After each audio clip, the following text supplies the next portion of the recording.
Bé gái 4 tuổi là con của liệt sĩ, nhưng hàng ngày phải ngủ trùng lợn, ăn bánh bao mốc và phải làm việc cực nhọc, còn phải chịu sự độc ác của mẹ kế.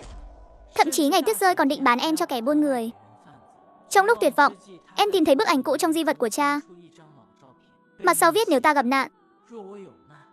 7 người anh em này chính là cha ruột của con. Thế là em đã đi bộ hàng trăm dặm, tìm đến tận cổng quân khu kinh thành. Chú ơi, con tìm cha con. Con có 7 người cha tư lệnh. Vậy con nói thử xem cha con tên là gì. Nói ra đi, chú sẽ giúp con tìm. Cha lớn tên là Lôi Trấn, người đứng đầu quân khu kinh thành. Tư lệnh Lôi có biệt danh là Lôi Lão Hổ. Cha hai tên là Cố Vân Lan, bộ trưởng hậu cần quyền lực khu Đông Nam. Cha ba tên là Hoắc Thiên, tổng chỉ huy đặc chiến. Vị Diêm Vương sống xử lý người không ghê tay. Tam Nguyệt không dừng lại, một hồi đọc hết mấy cái tên. Mỗi cái tên đều là nhân vật tầm cỡ quân đội. 7 người này chính là thành viên của đội Long Nha huyền thoại năm đó. Giữa họ là tình anh em vào sinh ra tử. Trương Đại Pháo không dám nghĩ tiếp nữa, lấy từ túi ra mấy viên kẹo sữa thỏ trắng. Cho con kẹo này, ăn xong chú dẫn con đi tìm cha. Đôi mắt Tam Nguyệt sáng bừng lên. Ăn kẹo sao? Nhị Nha từng nói. Nhị Nha đã nói, kẹo ngọt đến mức làm người ta bay bổng, là thứ quý giá nhất trên đời. Tam Nguyệt bóc vỏ kẹo liếm một cái, rồi lại gói viên kẹo lại như cũ. Sao con không ăn? Chê không ngon à? Con để dành cho cha ăn. Mẹ nói cha là đại anh hùng, sẽ có rất nhiều vết thương. Ăn kẹo rồi cha sẽ không đau nữa. Tam Nguyệt không đau. Tam Nguyệt quen rồi. Cha không được đau. Nói xong, tầm mắt Tam Nguyệt bắt đầu nhòe đi. Cơ thể bé nhỏ, mềm nhũn rồi trượt xuống khỏi ghế. Trương Đại Pháo nhanh tay lẹ mắt đỡ lấy Tam Nguyệt. Sao người con bé lại nóng thế này? Tam Nguyệt co rúm người lại trong lòng ông. Được rồi, bác đi ra đi. Tam Nguyệt sợ bác lắm. Tam Nguyệt không trốn nữa. Đừng đánh mà. Con không chạy nữa đâu. Đừng dùng kẹp lửa. Từng câu từng chữ con bé nói như ngàn mũi dao đâm thấu tim gan mọi người. Một gã nam nhi can trường đã quen cảnh sinh tử như Trương Đại Pháo, lúc này tay cũng phải run rẩy. Trước mặt tôi, đứa trẻ 14 tuổi này rốt cuộc đã phải trải qua những gì?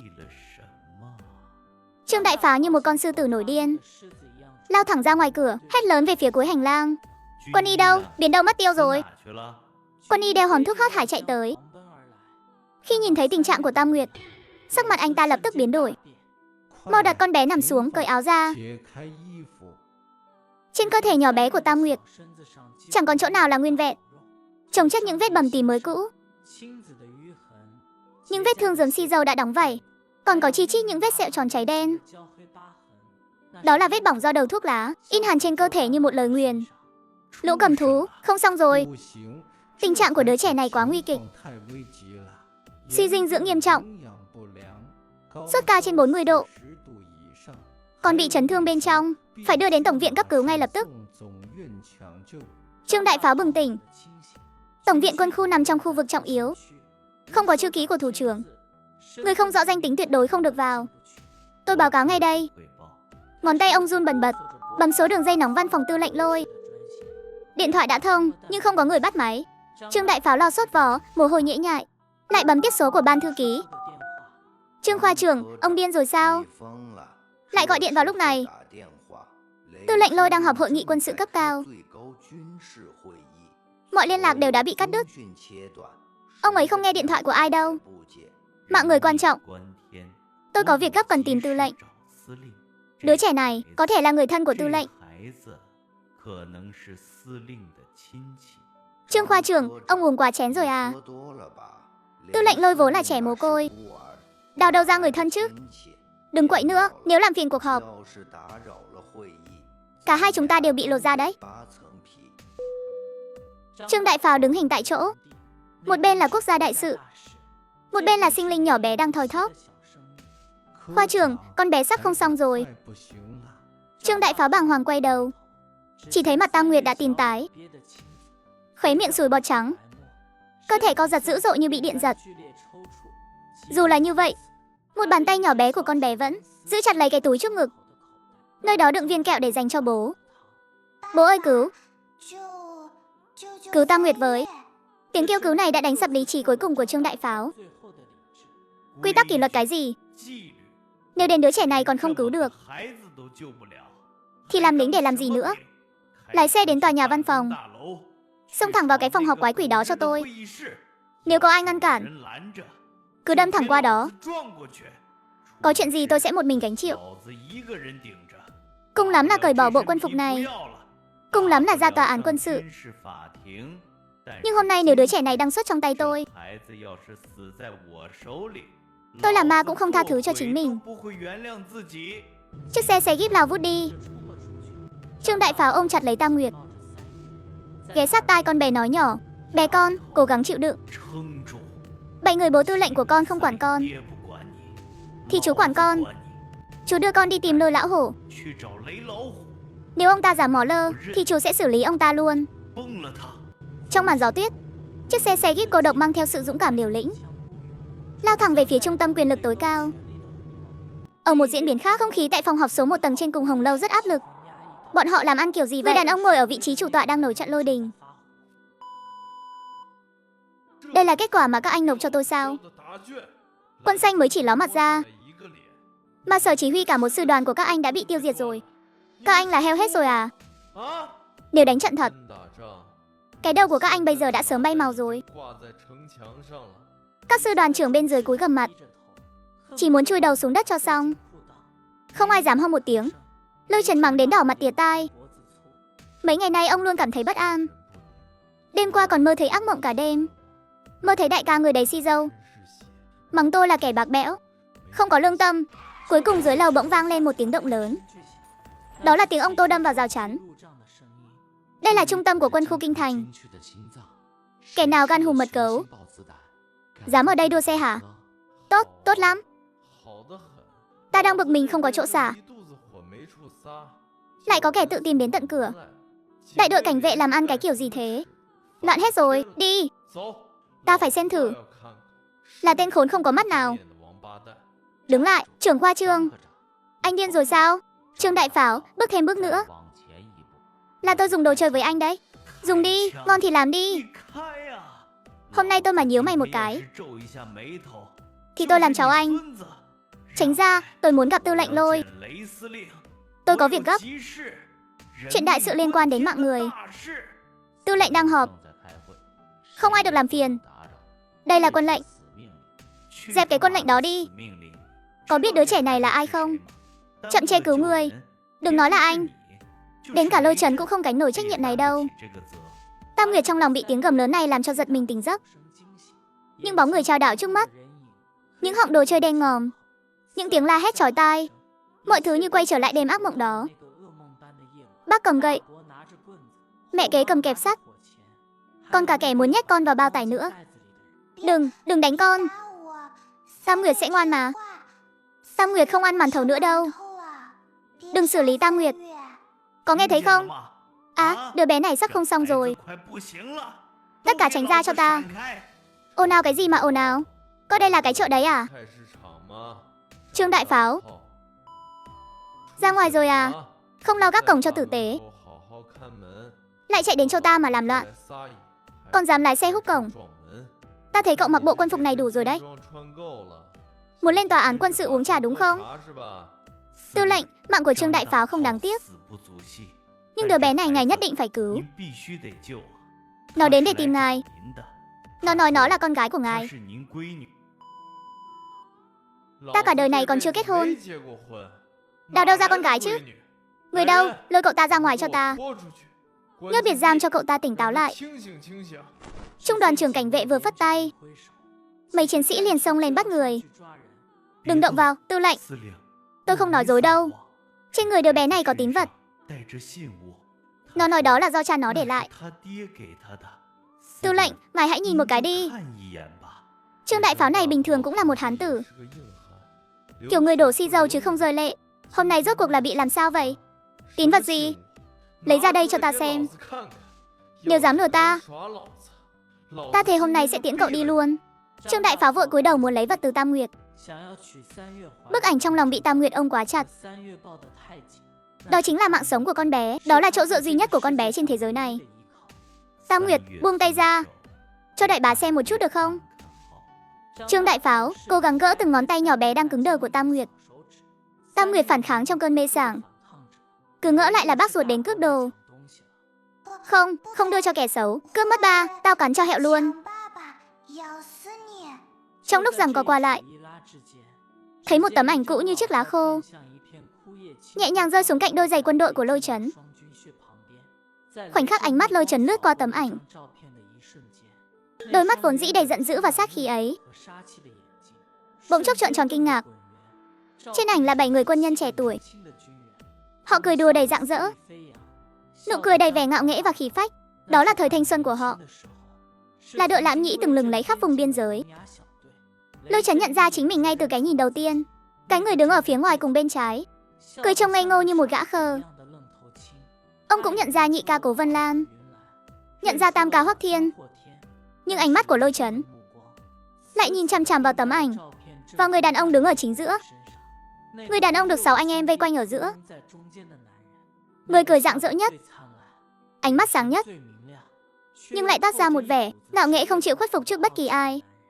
Đại ca Long Nha, người vì để yểm trợ cho họ rút lui mà một mình dẫn dụ kẻ địch đi hướng khác. Người đại ca mà đến cuối cùng ngay cả hài cốt cũng không tìm thấy. Tấm ảnh này không phải vốn ở trên người đại ca sao? Năm đó sau khi đại ca mất tích, chúng tôi đã lùng sục khắp cả ngọn núi, nhưng cũng chỉ tìm thấy một chiếc giày của anh ấy. Tấm ảnh này là bùa hộ mệnh chị dâu tặng cho đại ca. Đại ca luôn mang theo bên mình. Tại sao nó lại xuất hiện ở đây? Lôi Chấn như bị hấp hồn, nhìn chằm chằm vào tấm ảnh. Sau đó chậm rãi lật mặt sau tấm ảnh lại. Ông nhớ đại ca từng nói, phía sau ảnh có viết lời nhắn để lại cho đứa con tương lai. Mặt sau tấm ảnh, một dòng chữ viết bằng bút mực cứng cáp hiện ra trước mắt. Nếu tôi có mệnh hệ gì, thì 7 người anh em này chính là cha ruột của con. Hóa ra đại ca đã sớm có con rồi. Hóa ra trước khi hy sinh, anh ấy đã sớm phó thác chuyện hậu sự cho mấy anh em chúng ta.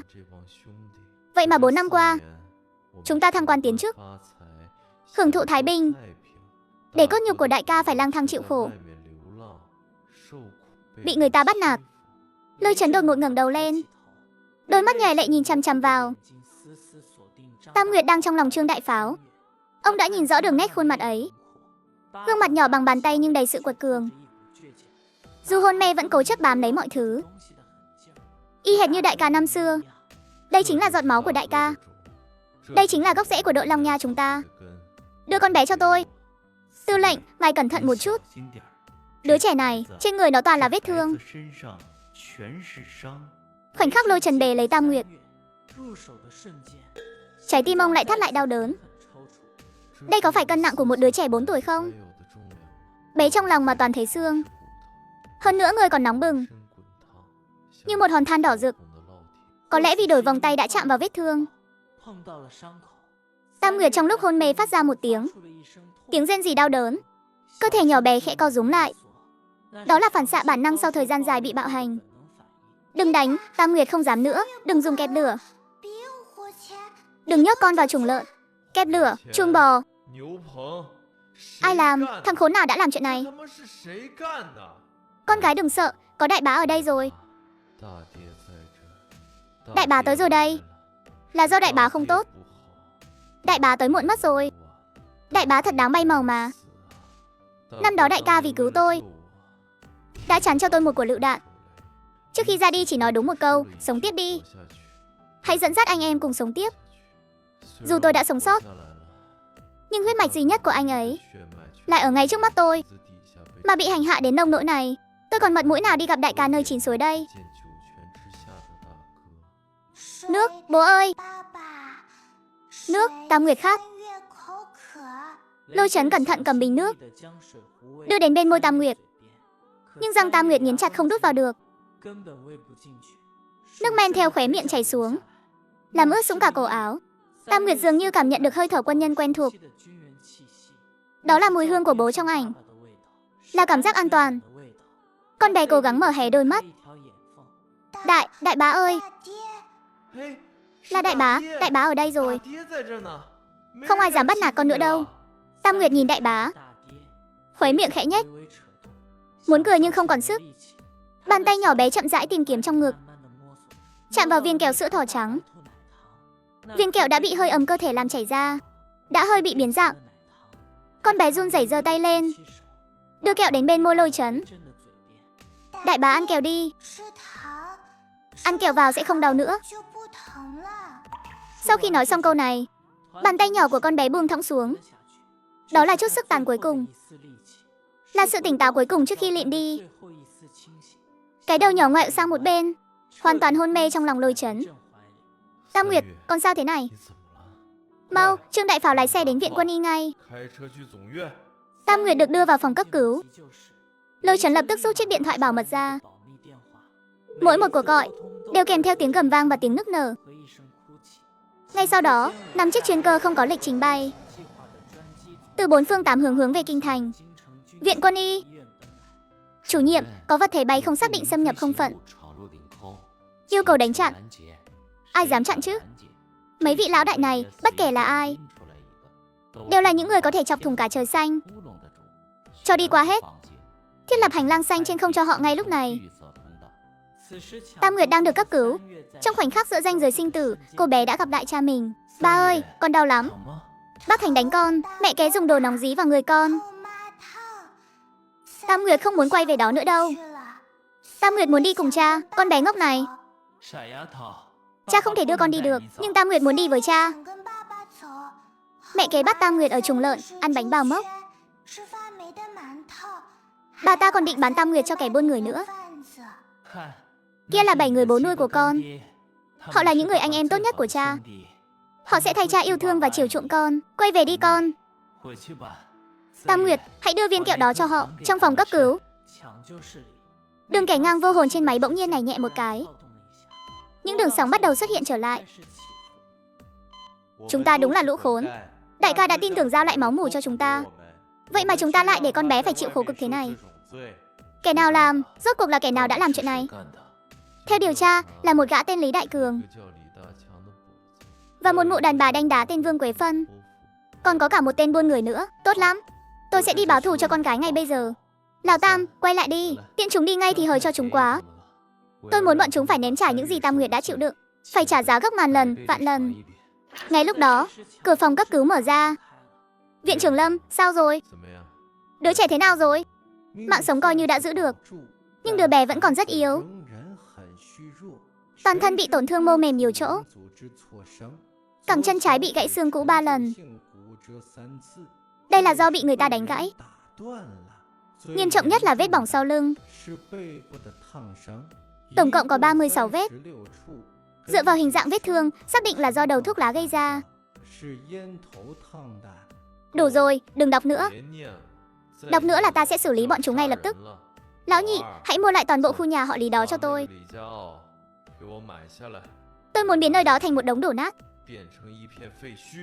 Lão Tam, còn tên buôn người đó, và cả vợ chồng Lý Đại Cường nữa. Đừng để bọn chúng đăng xuất quá dễ dàng. Tôi sẽ đích thân chăm sóc bọn chúng. Phải khiến chúng hối hận vì đã sinh ra trên đời này. Lúc này, vở kịch mới chỉ vừa bắt đầu. Màn tiếp theo có tên là Nợ xi dâu trả bằng xi dâu. Trong phòng bệnh đặc biệt, 6 người bố nuôi vây quanh giường bệnh. Từng người một đều nín thở. Đến thở mạnh cũng không dám. Sao vẫn chưa tỉnh nhỉ? Nói nhỏ thôi đừng làm ồn con gái. Ngay lúc đó, Tam Nguyệt từ từ mở mắt ra, nhìn những bóng người mờ ảo trước mắt. Đầu óc một mảnh hỗn loạn. Cứ ngỡ lại là bác ruột và kẻ buôn người. Đừng đánh mà. Tam Nguyệt đi làm việc đây. Tam Nguyệt đi cho lợn ăn, đi quét nhà. Tam Nguyệt ngoan lắm. Đừng dùng đầu thuốc lá châm con. Tam Nguyệt ngủ chuồng lợn, không ngủ giường đâu. Đừng đuổi con đi. Con gái đừng sợ. Con nhìn kỹ xem. Ta là đại bá đây. Đại bá không đánh con đâu. Ở đây không có người xấu. Sau này sẽ không ai bắt nạt con nữa. Từ giờ con chính là tiểu công chúa của chúng ta. Nghe thấy giọng nói quen thuộc, Tam Nguyệt mới dám quan sát kỹ. 6 người đàn ông trước mắt. Là cha sao? Quả nhiên cũng oai phong lẫm liệt y như trong ảnh. Mẹ không có lừa mình. Cha là một đại anh hùng.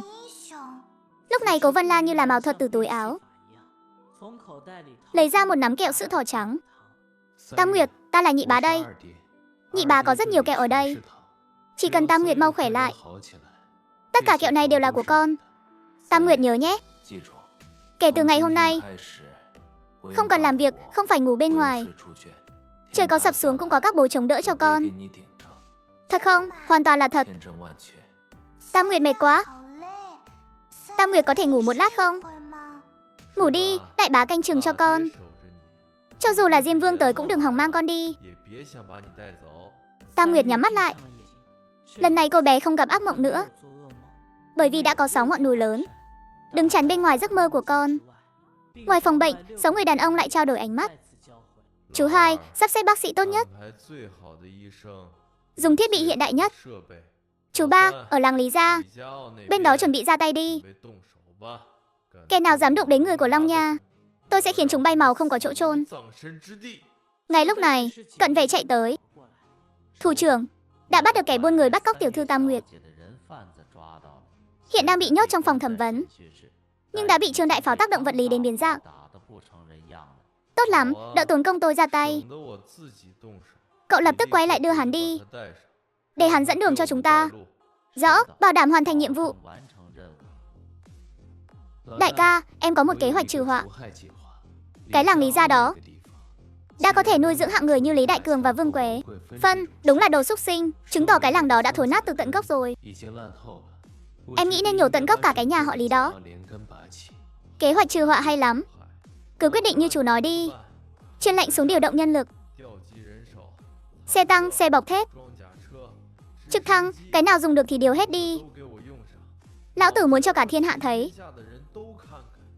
bắt nạt con gái của đội Long Nha chúng ta sẽ có kết cục thế nào. Hàng chục chiếc trực thăng và xe tăng tiến về một ngôi làng nhỏ. Một cuộc trả thù chấn động cả nước đang lặng lẽ bắt đầu. Bác cả, chúng ta đi đâu vậy à? Chúng ta về nhà, đi san bằng cái nơi rách nát đó, đi đón cha ruột của con về nhà, và con để chút giận cho Tam Nguyệt. Phía bên kia, Lý Đại Cường đã bày sẵn 3-4 mâm cỗ ở sân nhà.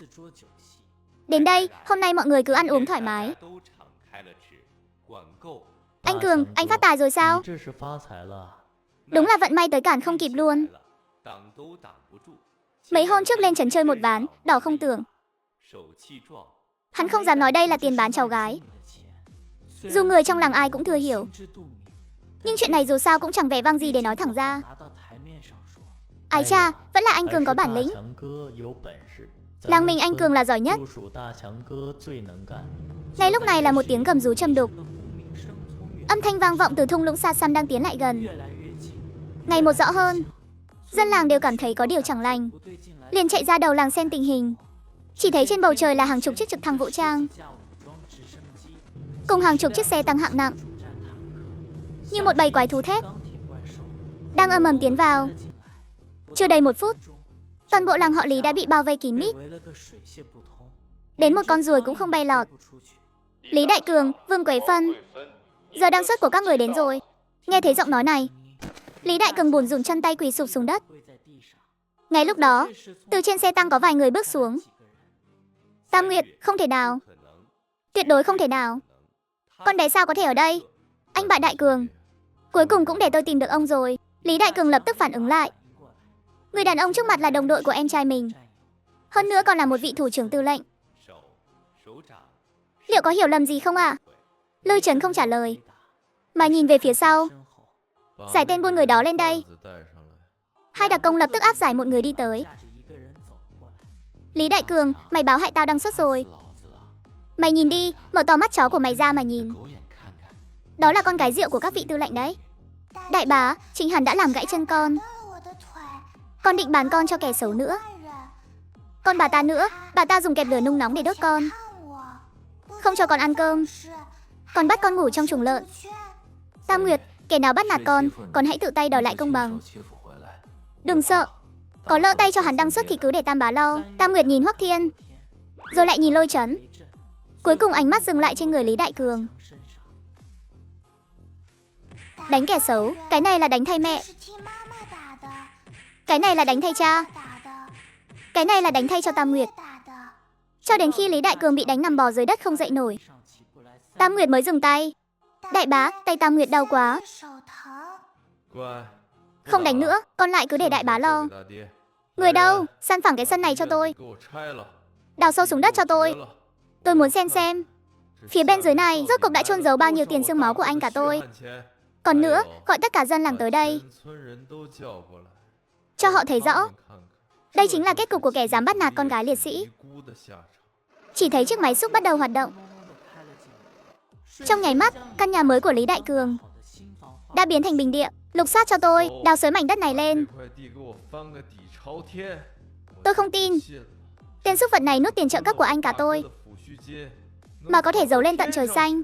Một tiếng lệnh vang lên, hàng chục đặc công trang bị đầy đủ lập tức xông vào trong đống đổ nát. Một lát sau, một người lính đặc công cầm một đống đồ đi tới. Báo cáo thủ trưởng, chúng tôi đã đào sâu 3 thước và tìm thấy thứ này. Trên tay người lính, nổi bật nhất là những sấp tiền mặt và một ít trang sức. Đó là của hồi môn năm xưa của mẹ Tam Nguyệt. Bên dưới sấp tiền còn đè lên một sấp thư dày. Lôi Chấn mở một phong thư ra, mắt ông lập tức đỏ hoe. Vợ à, đọc thư như thấy mặt anh. Nhiệm vụ lần này hơi gấp, có lẽ phải một thời gian nữa mới về thăm mẹ con em được. Tam Nguyệt dạo này có ngoan không? Có cao thêm chút nào không em? Anh nghe chú ba nói, ở Kinh Thành có loại kẹo sữa thỏ trắng ngon lắm. Anh nhờ người mua mấy cân gửi về rồi.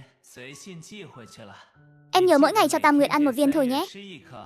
Đừng cho ăn nhiều quá, sợ sâu răng đấy. Bảo với con gái là bố là đại anh hùng. Bố đang ở ngoài xử lý kẻ xấu. Nghe thư của bố, Tam Nguyệt khóc nức nở. Hóa ra bố không hề bỏ rơi Tam Nguyệt, còn mua kẹo cho Tam Nguyệt nữa. Nhưng kẹo đã bị bác ruột trộm hết rồi, còn bắt Tam Nguyệt phải ngủ ở chuồng lợn. Hoắc Thiên đỏ ngầu mắt, như một con dã thú đang trực chờ vồ mồi. Làm cho Lý Đại Cường tỉnh lại cho tôi. Ta muốn hắn phải đem đống bùn dưới chuồng lợn này ăn sạch từng miếng một cho ta. Đã dám lấy tiền tuất của đại ca, vậy thì dùng nó mà mua quan tài đi. Mua cho tất cả những kẻ mất lương tâm ở cái làng này, mỗi người một chiếc. Tam Nguyệt không khóc. Có đại bá đây, tình yêu của bố không ai cướp đi được đâu. Nói xong, Lôi Chấn đầy phẫn nộ tiến về phía vợ chồng Lý Đại Cường.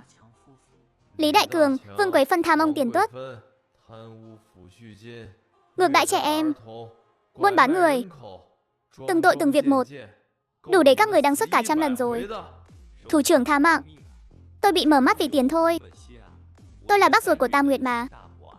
Xin hãy nể tình máu mủ mà tha cho cái mạng hèn này của tôi đi. Tôi không muốn đăng xuất đâu. Tam Nguyệt, cháu mau giúp đại nương cầu xin đi. Người đâu? Lôi xuống, giao cho tòa án quân sự.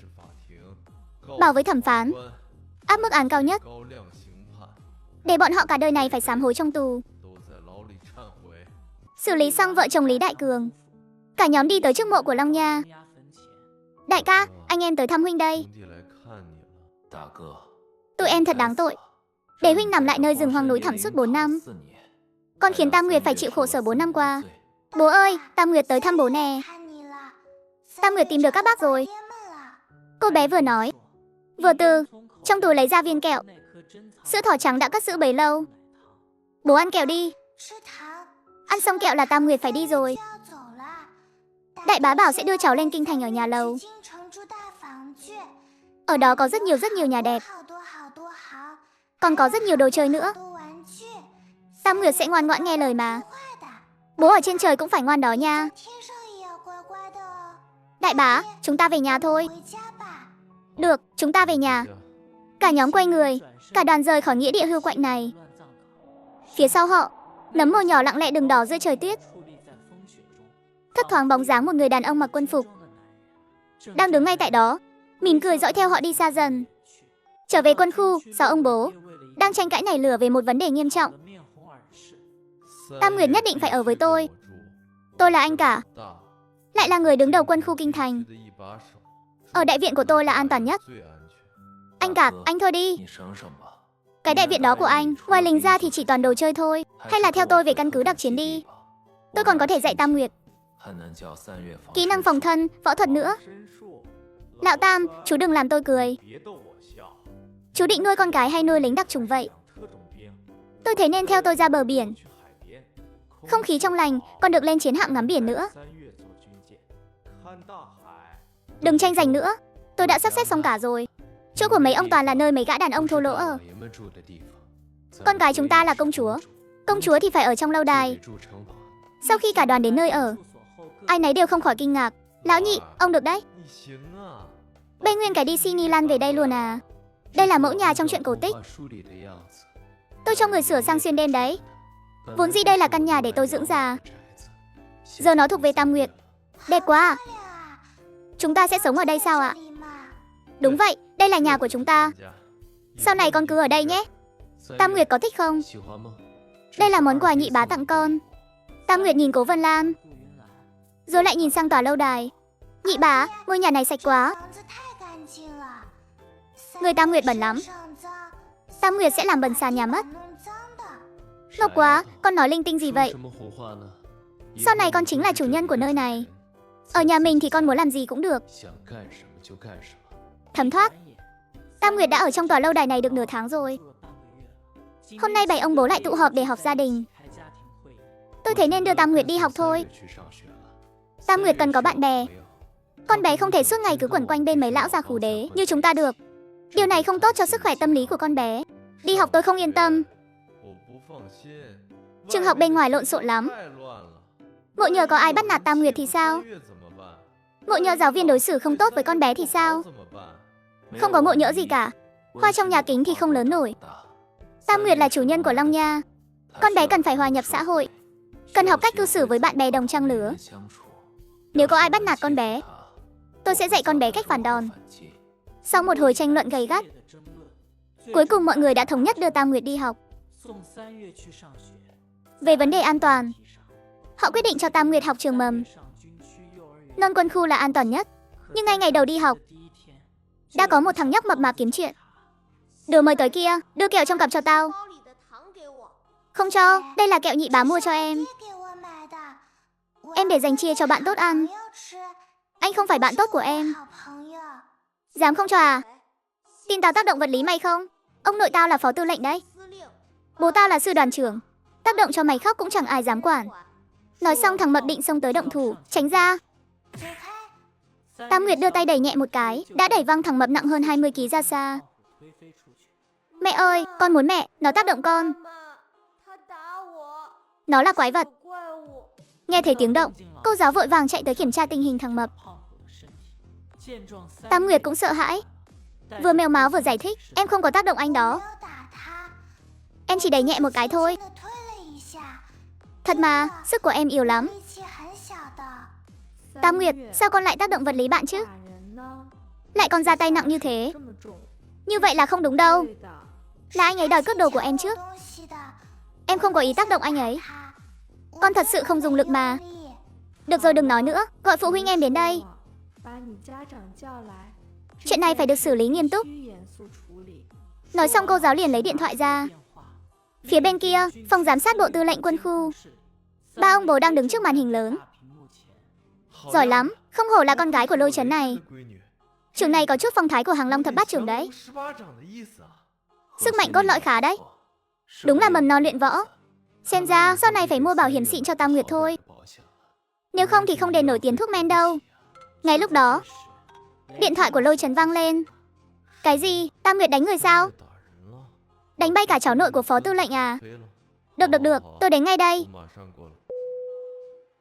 Anh em ơi, con gái chúng ta gây họa rồi. Đối phương là cháu nội của phó tư lệnh.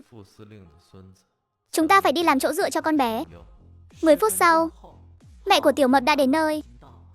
Chỉ tay vào mặt Tam Nguyệt mà mắng. Đứa trẻ hoang ở đâu ra thế này? Có được dạy dỗ không hả? Đánh con trai tôi ra nông nỗi này. Cô biết tôi là ai không? Có tin là tao khiến mày không sống nổi ở quân khu này không? Con không có, là bạn ấy cướp kẹo của con. Con cái à, tao thấy mày đúng là thiếu người dạy bảo. Hôm nay tao sẽ thay bố mày dạy dỗ mày. Ngay lúc đó, ba người Lôi Trấn vội vã chạy đến. Cô thử động vào con bé xem. Ai bảo con gái tôi không được dạy dỗ? Ai bảo nó là đứa trẻ hoang? Mẹ Tiểu Mập nhìn thấy sao vàng trên vai Lôi Trấn thì bủn rủn hết chân tay. Tư lệnh Lôi, bộ trưởng Cố, chỉ huy Hoắc, con bé này chẳng lẽ là con gái của họ sao? Sao lại khóc rồi? Đánh thắng rồi còn khóc cái gì? Bác cả, con thật sự không dùng lực mà. Sức của con yếu lắm. Đúng rồi, Tam Nguyệt của chúng ta sức yếu nhất mà. Là tại nó quá yếu thôi. Ngay cả một cú đẩy nhẹ của con gái cũng không chịu nổi. Thế mà cũng mặt dày ngồi khóc. Con trai câu cướp đồ của con gái tôi nên bị đẩy một cái. Đó là nó đáng đời. Kỹ năng kém hơn người. Về nhà mà rèn luyện thêm đi. Đừng có làm mất mặt quân nhân chúng ta.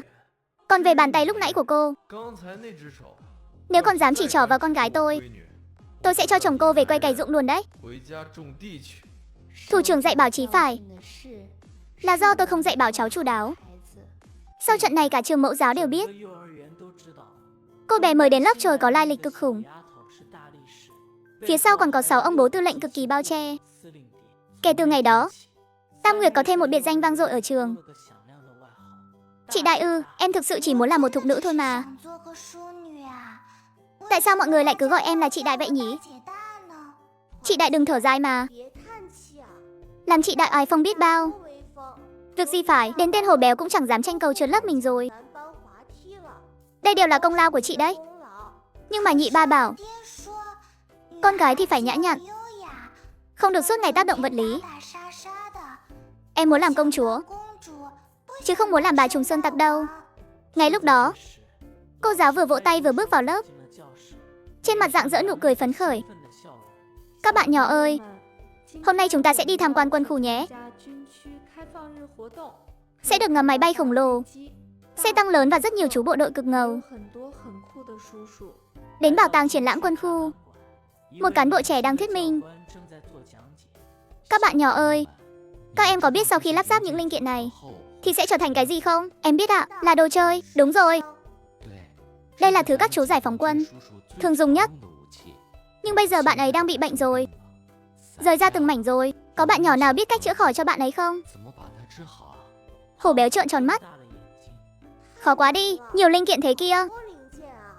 Trông cứ như xếp hình Lego vậy, nhưng mà lại không có sách hướng dẫn. Nhưng trong mắt Tam Nguyệt, những linh kiện này dường như có linh hồn vậy. Chúng đang thở, chúng đang nói chuyện. Tam Nguyệt chậm rãi bước tới. Bé con à, cái này không được nghịch đâu nhé. Cẩn thận kẻo kẹp tay đấy. Chỉ thấy Tam Nguyệt một tay cầm lấy khóa nòng, tay kia nhanh thoăn thoắt cầm lấy vít đến tông. Động tác nhanh như một tia chớp, không một chút khựng lại. Các linh kiện cứ thế vào đúng vị trí. Lạch cạch vài tiếng là đã khớp lại. Chuyện này sao có thể chứ? Thao tác này còn điêu luyện hơn cả tôi nữa.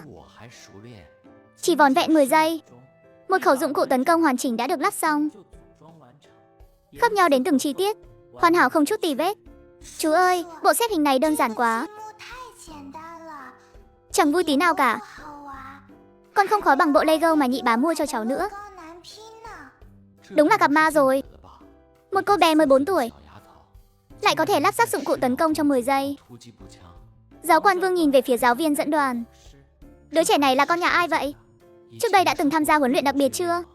Con bé là người nhà tư lệnh Lôi đấy. Hóa ra là con gái của Lôi lão hổ đó sao? Nhưng cho dù là con gái của Lôi lão hổ thì chuyện này cũng quá bá đạo rồi. Có phải cháu lại gây họa rồi không ạ? Đại bá đã dặn rồi, không được tự ý động vào đồ của người khác. Không có gây họa đâu, cháu làm tốt lắm. Tam Nguyệt, làm sao cháu biết linh kiện nào phải đặt ở đâu? Có ai dạy cháu không? Dạ không có ai dạy cả. Cháu chỉ nhìn chúng thôi, rồi tay cháu cứ thế tự động làm theo thôi. Cũng giống như ăn cơm thì phải dùng thìa vậy. Vốn dĩ nó phải như thế mà. Câu nói này giống như một tia sét giáng thẳng vào đỉnh đầu giáo quan Vương. Thiên tài, đúng là thiên tài tuyệt đối. Đây đúng là thiên tài sinh ra để dành cho dụng cụ này. Anh ta lập tức rút bộ đàm ra, nhấn nút liên lạc, gọi trung tâm chỉ huy, gọi cho sở chỉ huy. Đây là phòng trưng bày vũ khí hạng nhẹ. Tôi có tình hình quan trọng cần báo cáo. Ở đây phát hiện một thiên tài súng ống nhí. Chưa đầy 10 phút, chỉ huy cao nhất Hoắc Thiên đã chạy đến. Tam bá, sao người lại đến đây? Nghe nói lúc nãy con mới trổ tài. Làm giáo quan Vương sợ ngây người luôn rồi. Con không có, con chỉ giúp khẩu đồ chơi đó chữa bệnh thôi. Lúc nãy nó bị rời ra hết. Đáng thương lắm ạ. Báo cáo thủ trưởng. Tình hình đúng là như vậy. Đứa bé này đúng là thần kỳ. Tôi còn chưa kịp nhìn rõ. Con bé đã lắp xong rồi. Nghe vậy Hoắc Thiên liền lấy ra một khẩu đồ chơi và nhanh chóng tháo rời các linh kiện. Tam Nguyệt nhìn những thứ này. Nói cho Tam bá biết đi, chúng có muốn về nhà không? Tam Nguyệt nhận lấy những linh kiện tinh xảo hơn. Con bé khẽ nhíu mày. Đống Lego này khó hơn cái lúc nãy nhiều. Nhưng vừa chạm vào, cảm giác quen thuộc đó lại ập đến. Tam bá, nó nói nó không khỏe. Nó muốn đứng dậy. Tim Hoắc Thiên bắt đầu đập nhanh. Anh đang cược vào gen của đại ca, cũng đang cược vào trực giác vua chiến trường truyền thuyết. Vậy Tam Nguyệt giúp nó nhé. Lắp nó lại được không con? Tam Nguyệt gật đầu. Ánh mắt lại trở nên tập trung và kiên định. Khí chất thuộc về đội Long Nha. Chỉ 3 phút đã lắp xong một khẩu đồ chơi. Hoắc Thiên đứng cạnh vừa xúc động vừa kinh ngạc. Nhưng nhiều nhất là sự cuồng nhiệt. Đúng là bảo bối của Long Nha. Đúng là một vua chiến trường bẩm sinh. Lúc này Hoắc Thiên cười như một gã khờ. Khóe mắt thậm chí còn rơm rớm nước mắt. Đại ca, anh có thấy không? Anh đã có người kế vị rồi. Con bé này còn yêu nghiệt hơn anh năm đó nữa. Tam Nguyệt, con nói thật đi. Có phải trong mơ có chú mặc quân phục dạy con không? Không có ai dạy con cả. Trong lòng con tự biết phải làm gì ạ? Chỉ cần chạm vào chúng, con sẽ biết chúng tên là gì và nên đi đâu. Giống như con biết các bố đều là người tốt với con vậy. Vậy Tam Nguyệt có muốn học bản lĩnh lợi hại hơn không? Con muốn làm cho những khối sắt này đều nghe lời con không? Nếu có thể lợi hại như bố ba, con muốn học, con muốn trở nên mạnh mẽ. Như vậy mới có thể bảo vệ các bố được. Kẻ nào dám bắt nạt con, ta sẽ dùng đồ chơi bắn vào mông hắn. Kể từ hôm nay, ta sẽ rèn luyện con thành lưỡi dao sắc bén nhất thế gian này, là chắn kiên cường nhất. Ngày hôm đó, một huyền thoại binh vương mới đã âm thầm bắt đầu. Tam Nguyệt đã trở lại tòa lâu đài màu hồng đó, sống cuộc đời của một đại tiểu thư. Nhưng chính vào hôm nay, có một người lạ đã lẻn vào lâu đài. Tam Nguyệt nghe thấy tiếng động liền nhanh chóng lại gần kiểm tra. Chỉ thấy một người phụ nữ đang lục lọi tài liệu của bác cả. Bà ta là người xấu. Phải làm sao đây? Bác cả và mọi người đều không có nhà. Chỉ có mấy chú cảnh vệ đang đứng gác ngoài cửa. Nếu mình gọi người, liệu người đàn bà xấu xa này có bắt mình làm con tin không? Tam Nguyệt vô cùng sợ hãi. Nhưng con bé còn sợ tài liệu của bác cả bị lấy trộm hơn. Nghĩ đến đó liền tự cổ vũ mình là đại ca mà. Mình không sợ, mình là dòng dõi của Lãm Nhĩ mà. Chính diện đánh không lại thì phải đánh lén. Nếu đánh lén thì một là phải xử lý ngay, hai là phải đánh cho ngất xỉu. Nghĩ vậy Tam Nguyệt cầm một chiếc chảo chống dính, âm thầm tiến lại gần. Kẻ xấu, ăn một chảo của ta đây. Chỉ thấy Tam Nguyệt nhanh chóng nhảy vọt lên, dùng hết sức bình sinh đập xuống. Chiếc chảo xé tỏa không khí, thậm chí còn phát ra tiếng gió rít trầm đục. Kẻ xấu chỉ cảm thấy sau gáy có luồng gió mạnh, đầu óc kêu ong ong, như có cả vạn con ong đang bay quanh. Ngay sau đó cơ thể bà ta lảo đảo rồi ngã gục xuống. Tam Nguyệt vừa tiếp đất liền hét lớn, ở đây có người xấu, mau tới bắt người xấu đi ạ. Một lát sau, trung đoàn trưởng cảnh vệ dẫn người nhanh chóng đến phòng sách. Nhưng khi nhìn thấy cảnh tượng trước mắt, cả người đều ngây ra. Lúc này kẻ xấu trong miệng Tam Nguyệt đang nằm bò trên đất như một con chó hẹo. Trung đoàn trưởng cảnh vệ vội vàng tiến lên kiểm tra tình hình. Trời ạ, thế này là bị chấn thương sọ não sao? Ra tay cũng quá nặng rồi. Tiểu thư Tam Nguyệt, cái này là do cháu làm sao? Chú ơi, hắn là kẻ xấu. Hắn đang trộm tài liệu của đại bá. Ngay lúc này, một chuỗi tiếng bước chân hỗn loạn và dồn dập vang lên. 6 người bố nuôi đáng lẽ đang họp ở quân khu hối hả xông vào. Con gái, có bị thương ở đâu không? Đại bá, con không sao. Chính là người đàn bà xấu xa này muốn trộm tài liệu quả. Đại bá, Hoắc Thiên đã lập tức bước tới bên cạnh người đàn bà đó. Chỉ nhìn một cái, ánh mắt liền lạnh thấu xương. Kẻ tay có vết chai, Đây là dấu vết do nghịch đồ chơi và hàng nóng lâu năm. Là một sát thủ chuyên nghiệp. Phán đoán ban đầu là tổ chức mật danh bọ cạp hải ngoại. Xem ra là nhắm vào chúng ta rồi. Cố Vân Lan bước tới, nhìn cái chảo trống dính dưới đất, rồi nhìn cái u lớn trên sau gáy tên sát thủ. Cái này là do Tam Nguyệt làm sao? Báo cáo thủ trưởng. Khi chúng tôi vào, đã thấy tiểu thư Tam Nguyệt cầm chảo. Còn kẻ xấu thì đã ngất lịm. Ha ha ha, không hổ danh là con gái của Lôi Trấn ta. Không chỉ biết tháo lắp đồ chơi, mà còn biết dùng chảo đập ruồi. Ngày hôm đó, Tam Nguyệt lại có thêm biệt danh. Ngoài đại tỷ ra, cùng với yêu nghiệt đồ chơi, con bé đã trở thành chiến thần chảo vang danh toàn quân. Trong phòng thẩm vấn, nữ đặc vụ đã bị cố định trên chiếc ghế sắt. Nói đi, là ai phái cô tới? Mục đích là gì? Kiên nhẫn của tôi không tốt lắm đâu. Tôi không biết các người đang nói gì. Tôi chỉ là đến chơi thôi mà. Không nói lời thừa thãi. Dụng cụ sắc lẹm trong tay Hoắc Thiên tác động thẳng qua đùi của độc bọ cạp. Tao đã nói là tao không có kiên nhẫn rồi. Nhát tiếp theo sẽ là cái chân còn lại của mày. Tao có thừa thời gian để chơi với mày. Mày cứ thử xem. Để xem là miệng mày cứng hay là dụng cụ của tao nhanh hơn. Độc bọ cạp nhìn vào đôi mắt lạnh lẽo như mặt hồ tĩnh lặng của Hoắc Thiên. Hắn có thật sự sợ hãi không? Tôi nói mà. Tôi nhận nhiệm vụ từ thế giới ngầm. Có người trả giá cao để tìm một thứ. Thứ gì? Nghe nói đó là thứ Long Nha để lại. Bên trong giấu một danh sách tuyệt mật và cả sự thật về trận phục kích năm đó. Lời vừa dứt, sắc mặt 6 anh em lập tức tái nhợt. Trận phục kích năm ấy, đó là nỗi đau khôn nguôi trong lòng họ. Trận đó họ đã trúng mai phục. Kẻ địch như thể đã biết trước lộ trình của họ, răng sẵn thiên la địa võng. Đại ca Long Nha vì để bảo vệ họ rút lui, đã một mình dẫn dụ kẻ địch đi hướng khác. Nghĩa là năm đó có kẻ phản bội chúng ta. Đại ca là bị chính người mình hại sao? Mau nói đi. Thứ đó đang ở đâu? Tôi không biết. Tin tình báo nói nó ở trên người con bé đó. Tôi định trộm tài liệu chỗ Tư lệnh Lôi để che mắt, rồi mới đi bắt con bé đó. Ngờ đâu chưa lấy được gì đã bị đánh ngất. Lão Tam, đi tìm Tam Nguyệt với tôi. Những người khác tiếp tục thẩm vấn. Lôi Trấn và Cố Vân Lan nhanh chóng đến phòng Tam Nguyệt. Tam Nguyệt, trong di vật của bố cháu còn thứ gì khác không? Tam Nguyệt ngẩn người, rồi lại suy nghĩ một chút. Con bé lục lọi trong túi áo một hồi. Bác cả, đây là bùa hộ mệnh bố cho Tam Nguyệt. Cũng là thứ bố để lại ạ. Ngoan lắm. Vậy chúng ta mở ra, xem bố cháu rốt cuộc đã để lại gì cho chúng ta nào. Sau khi mở ra, trên đó viết chi chít từng dòng chữ. Còn có mấy cái tên được khoanh tròn bằng bút đỏ. Khi nhìn thấy một trong những cái tên đó, đồng tử của Lôi Trấn co rút dữ dội. Chuyện này sao có thể chứ? Ông ta là... Lôi Trấn chưa nói hết câu. Cố Vân Lan đã hiểu ý của anh ấy. Cái tên đó là cấp trên mà họ từng tin tưởng nhất, cũng là chỉ huy trực tiếp của hành động năm đó.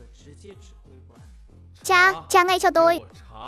Bất kể có liên quan đến ai, bất kể chức quan của hắn lớn thế nào, chỉ còn là kẻ khiến đại ca tôi ra đi. Lão tử dù có chọc thủng bầu trời này, cũng phải lôi hắn ra ánh sáng, sau đó đòi lại công bằng cho đại ca. Sau khi thẩm vấn xong đám đặc vụ, biết được sự thật về trận phục kích năm đó, 6 người bố quyết định huấn luyện cho Tam Nguyệt. Kế hoạch huấn luyện thức tỉnh rồng con. Và bài học đầu tiên chính là hỏa lực hạng nặng của bố cả. Thứ hai, Lôi Trấn đưa Tam Nguyệt đến một khu vực không người. Tam Nguyệt đứng trên xe tăng, tay nhỏ chỉ một cái. Bố cả, khai hỏa.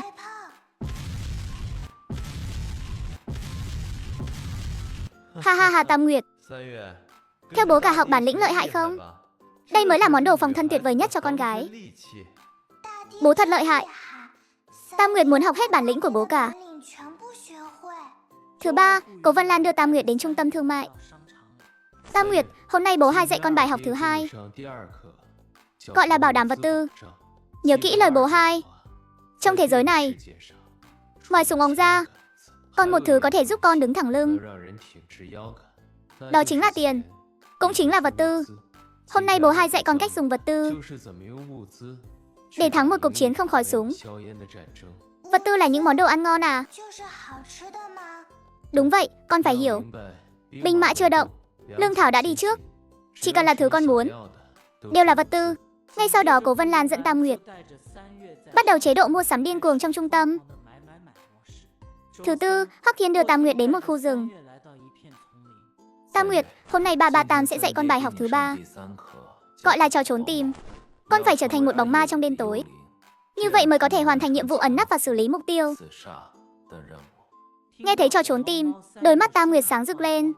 Ba Tam định để Tam Nguyệt trốn đi à? Đúng vậy, con hãy vào rừng trốn cho thật kỹ. Ba cho con 10 phút. 10 phút sau ba sẽ cử người đi tìm con. Nếu trong 1 tiếng mà không ai tìm thấy, tối nay sẽ có món sườn xào chua ngọt. Còn nếu bị bắt được, thì chỉ có lương khô thôi đấy. Thật không à? Chỉ cần không bị tìm thấy là được ạ. Đương nhiên rồi, thế nếu Tam Nguyệt trốn kỹ quá, đến ba Tam cũng không tìm được thì sao? Không tìm thấy thì coi như con thắng. Kẹo của cả tuần này ba Tam sẽ bao hết. Tam Nguyệt như một chú heo con, nhanh chóng chui tọt vào rừng.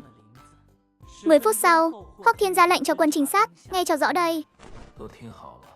Đây là nhiệm vụ kiểm tra của các cậu hôm nay. Mục tiêu là con bé 4 tuổi kia. Thời gian 1 tiếng. Nếu ngay cả một đứa bé còn chưa dứt sữa mà cũng không bắt được, thì cái bảng tên của đại đội trinh sát này, các cậu liệu mà tháo xuống sớm đi. Mười mấy anh lính trinh sát nhanh chóng tiến sâu vào trong rừng. Lúc này Tam Nguyệt đã tìm được một hốc cây để chui vào. Sau đó dùng bụi cỏ che cửa hốc kín kẽ không kẽ hở. Thời gian từng phút từng giây trôi qua, trong rừng thỉnh thoảng lại vang lên tiếng bước chân. Phía bên đó không phát hiện dấu vết gì, bên này cũng không có. Lạ thật đấy, con bé này không lẽ biết bay? Đứa trẻ này không chạy ra khỏi phạm 6 đấy chứ? Không thể nào, thủ trưởng đang canh chừng mà. Hi hi, các chú ngốc xít quá. Thế này mà cũng không tìm thấy cháu. Lúc này đã 40 phút trôi qua, vẫn chưa có ai tìm thấy nơi ẩn nấp của Tam Nguyệt. Đúng lúc này, có 2 người lạ mặt đi tới. Hơn nữa trên tay mỗi người đều cầm một món đồ chơi bắn tỉa. Nhưng hiện tại, 2 họng đồ chơi đó nhắm thẳng về phía đài chỉ huy trong cái đầu nhỏ của Tam Nguyệt. Cảm giác căng thẳng ập đến.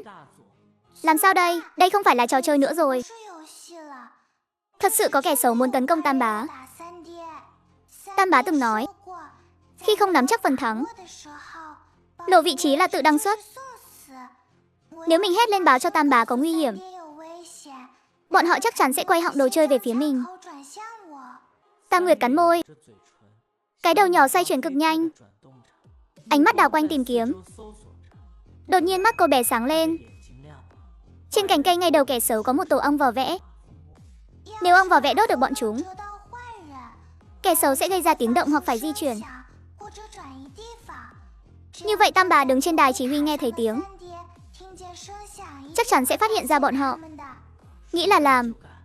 Tam Nguyệt nhặt một viên đá to bằng nắm tay, nhắm chuẩn vào cái tổ ong vỏ vẽ kia, rồi dùng hết sức bình sinh ném viên đá đi. Viên đá xé gió lao đi, vô cùng chính xác đập trúng cái tổ ong khổng lồ. Tổ ong trực tiếp bị đâm xuyên qua, rơi thẳng xuống từ cành cây, rơi đúng vào bụi rậm nơi kẻ xấu đang ẩn nấp. Hàng ngàn con ong vỏ vẽ đang nổi giận, ngay lập tức bùng nổ. Chúng như một đám mây đen kịt lao ra từ cái tổ vỡ nát. Cái quái gì thế này? Chạy mau là ong vỏ vẽ, bị nó đốt thì xong đời.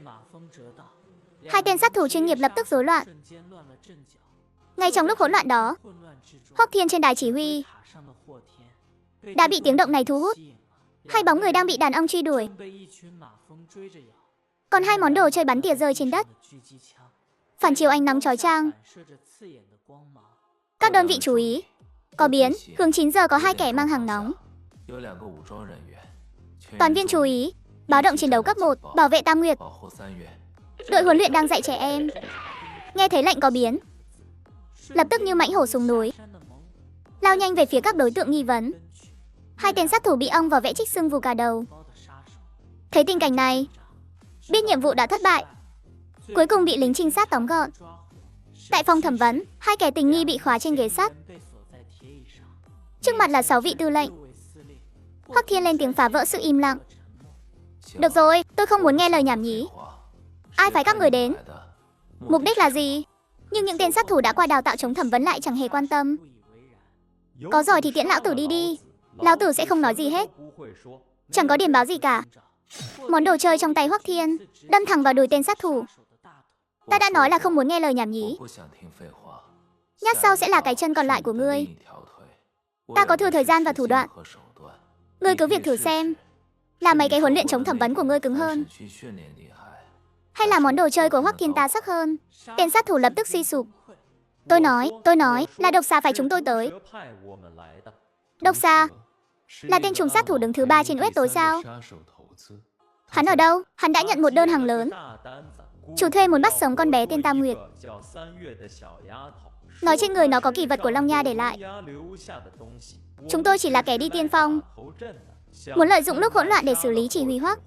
Độc xà đã lẻn vào trong rồi. Lẻn vào đâu? Trường mầm non khu quân đội Đông Kinh Thành. Trại hè sinh tồn dã ngoại liên hợp. Hắn có tên trong danh sách hậu cần. Định nhân lúc diễn ra trại hè sẽ bắt cóc con bé đó đi.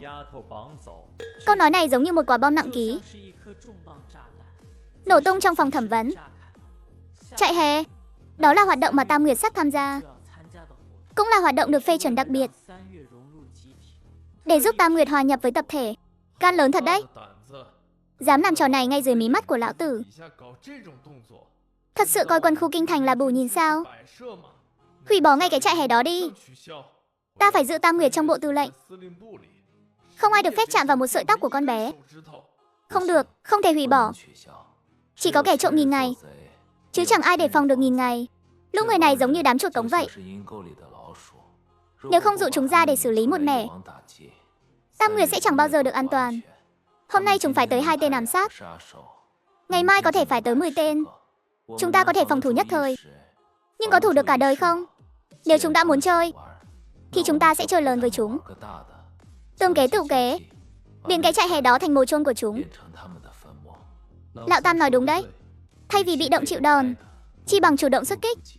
Dù để Tam Nguyệt tham gia trại hè sẽ rất nguy hiểm, nhưng cũng là miếng mồi ngon nhất. Lôi Trần im lặng. Ông nhìn 2 người em, rồi lại nhìn 2 tên ám sát đằng sức kia. Được, cứ làm theo lời các chú. Nhưng tôi sẽ điều động 2 sư đoàn để bao vây ngọn núi đó lại.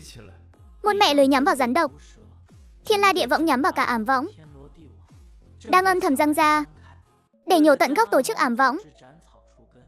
Tam Nguyệt đã trở thành miếng mồi nguy hiểm nhất. Các bố lớn đối với trại hè lần này đã răng sẵn thiên la địa võng. Tam Nguyệt đã tiến vào khu vực chỉ định. Phơ La Căm số 1 độ cao bình thường. Phơ La Căm số 2 đang lượn vòng. Lão nhị, canh chừng cho kỹ vào. Địa hình ở đây quá phức tạp, là một nơi lý tưởng để mai phục. Không hẳn là nơi tốt, mà là địa thế 4 bề núi cao. Chỉ có một lối ra vào. Một khi chặn đứng con đường này, thì chính là bắt rùa trong hũ. Ngay lúc này, tiếng khóc vang lên. Hình ảnh trên màn hình bỗng rung lắc dữ dội. Hình ảnh vốn đang rõ nét bỗng chốc tối đen. Có chuyện gì thế này? Hình ảnh đâu? Âm thanh đâu rồi? Sao đen kịt hết thế này? Mất tín hiệu. Tất cả băng tần đều đã bị ngắt kết nối. Phơ La Căm mất tín hiệu rồi. Ngay cả định vị của Tam Nguyệt cũng biến mất luôn. Chết tiệt, có kẻ đã ở trong ngọn núi đó, lắp đặt thiết bị phá sóng công suất lớn. Chúng ta bị chơi một vố rồi. Tôi biết ngay lũ chuột nhắt này chẳng có ý tốt gì mà. Đây là muốn đóng cửa thả chó đây mà. Truyền lệnh của tôi, toàn bộ đội trực thăng xuất kích ngay, bay thẳng vào ngọn núi đó cho tôi. Thấy bất kỳ kẻ nào khả nghi, trực tiếp nổ súng. Không cần xin chỉ thị. Con gái ta mà có mệnh hệ gì, ta sẽ bắt cả tổ chức của chúng phải bay màu theo. Phía bên kia, trong núi sâu, Tam Nguyệt không hề hay biết liên lạc giữa bé và các bố nuôi đã bị cắt đứt hoàn toàn. Vẫn đang đi theo sau giáo viên vào sâu bên trong. Nhưng càng đi bé càng cảm thấy có gì đó sai sai. Trong không khí bỗng nhiên có một mùi dầu máy và mùi xăng nồng nặc. Xem ra kẻ xấu đã phục kích sẵn trong rừng rồi. Các bố ơi, mọi người nhất định phải đến nhanh lên nhé. Kẻ xấu ở đây hình như hơi đông. Ngay lúc này, một nhóm người áo đen từ từ bước ra từ rừng sâu. Dẫn đầu chính là sát thủ át chủ bài của ám lão, Độc Xà. Cô bé, trò chơi kết thúc rồi. Đi với chú một chuyến nào? Con không đi với chú đâu. Chú trông xấu xí quá. Rượu mời không uống. Muốn uống rượu phạt, lên cho tao. Bắt sống, bắt con bé đó về đây cho tao. Những đứa khác sống chết mặc kệ. Độc xà phất tay một cái, hơn chục tên áo đen phía sau như một lũ sói dữ lao về phía, nhưng đứa trẻ tay không tấc sắt. Lúc này giáo viên đã lặn mất tăm hơi, chỉ còn lại vài bạn nhỏ. Tam Nguyệt thấy vậy, liền lập tức hét lớn, chạy mau, mọi người chạy lên núi đi. Trong nháy mắt, đám trẻ đi theo Tam Nguyệt, chạy thẳng vào sâu trong núi. Chạy nhanh lên, kẻ xấu sắp đuổi kịp rồi. Nhưng dù có chạy thế nào, tiếng bước chân phía sau ngày càng dồn dập. Đám lính đánh thuê đó dù sao cũng là người lớn, thể lực mạnh hơn đám trẻ này rất nhiều. Tam Bá từng nói, khi bị sói đuổi trong rừng sâu, dừng lại là đăng xuất. Chị Nguyệt ơi, em không chạy nổi nữa. Không nổi cũng phải chạy. Bị bắt là coi như xong, đời luôn, cứ chạy thế này mãi, sớm muộn gì cũng bị bắt kịp. Phải nghĩ cách thôi. Tam Bá từng nói, khi địch mạnh ta yếu, khi chênh lệch sức mạnh quá lớn, thì phải học cách tận dụng môi trường. Bộ não nhỏ của Tam Nguyệt xoay chuyển cực nhanh, ánh mắt như một con báo nhỏ cảnh giác, quét qua những bụi rậm tối đen xung quanh. Đây là núi sâu, cỏ dại mọc đầy, dây leo khắp nơi. Với người lớn, đây là trở ngại, nhưng với trẻ con, lại là nơi ẩn nấp tốt nhất. Mọi người dừng lại, đại pháo. Cậu khỏe nhất, đi kéo sợi dây leo kia ra, buộc vào gốc cây đối diện kia. Phải buộc chặt ở tầm mắt cá chân. Còn Tiểu Minh nữa, lấy hết đống bi của cậu ra đây, rải lên mặt đất cạnh cái bẫy.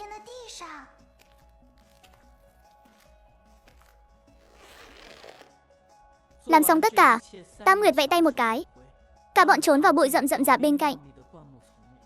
Tất cả nín thở. Đứa nào dám lên tiếng, tôi sẽ đá đứa đó ra ngoài. Ngay khoảnh khắc bọn trẻ vừa trốn xong, hai tên lính đánh thuê đã đuổi tới. Mẹ kiếp, đám danh con này chạy nhanh thật. Chắc chắn ở ngay phía trước. Đừng để bọn chúng chạy thoát. Đại ca Độc Xà đã nói rồi, chỉ cần con nhóc cầm đầu đó thôi. Nhưng đứa khác không quan trọng sống hay đăng xuất. Hai tên đó lại nhanh chóng lao về phía trước. Nhưng khi đi qua gốc cây to thì ngã nhào xuống đất, mặt mũi bị mấy bụi gai đâm đau rát. Mau chạy đi, tranh thủ lúc chúng chưa bò dậy được. Tiếp tục chạy lên núi nào. Đây chỉ là cái hoãn binh thôi. Phía sau vẫn còn rất nhiều người. Những bóng dáng nhỏ bé lại một lần nữa lao vào rừng sâu tăm tối. Chỉ còn lại hai tên lính đánh thuê đang nằm rên rỉ trên mặt đất. Tam Nguyệt chạy chưa được bao xa đã phải dừng bước. Trước mặt cô bé là một vực thẳm sâu hun hút. Chị Nguyệt ơi, hết đường rồi. Có phải chúng mình sắp đăng xuất rồi không? Đại bá đã nói, chỉ cần còn một hơi thở thì tuyệt đối không được đầu hàng.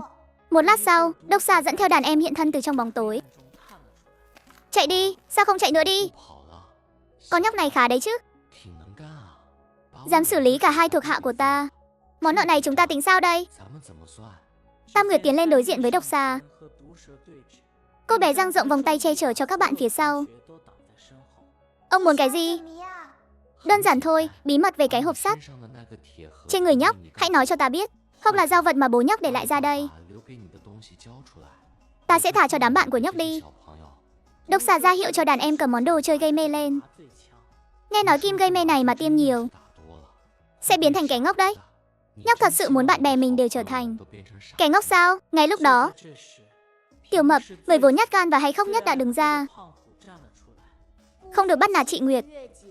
Muốn đánh thì đánh tôi đây này. Tôi không sợ bị ngốc. Dù sao thì tôi cũng ngốc sẵn rồi. Giây phút đó Tam Nguyệt bỗng khựng lại. Vành mắt cô bé đỏ hoe.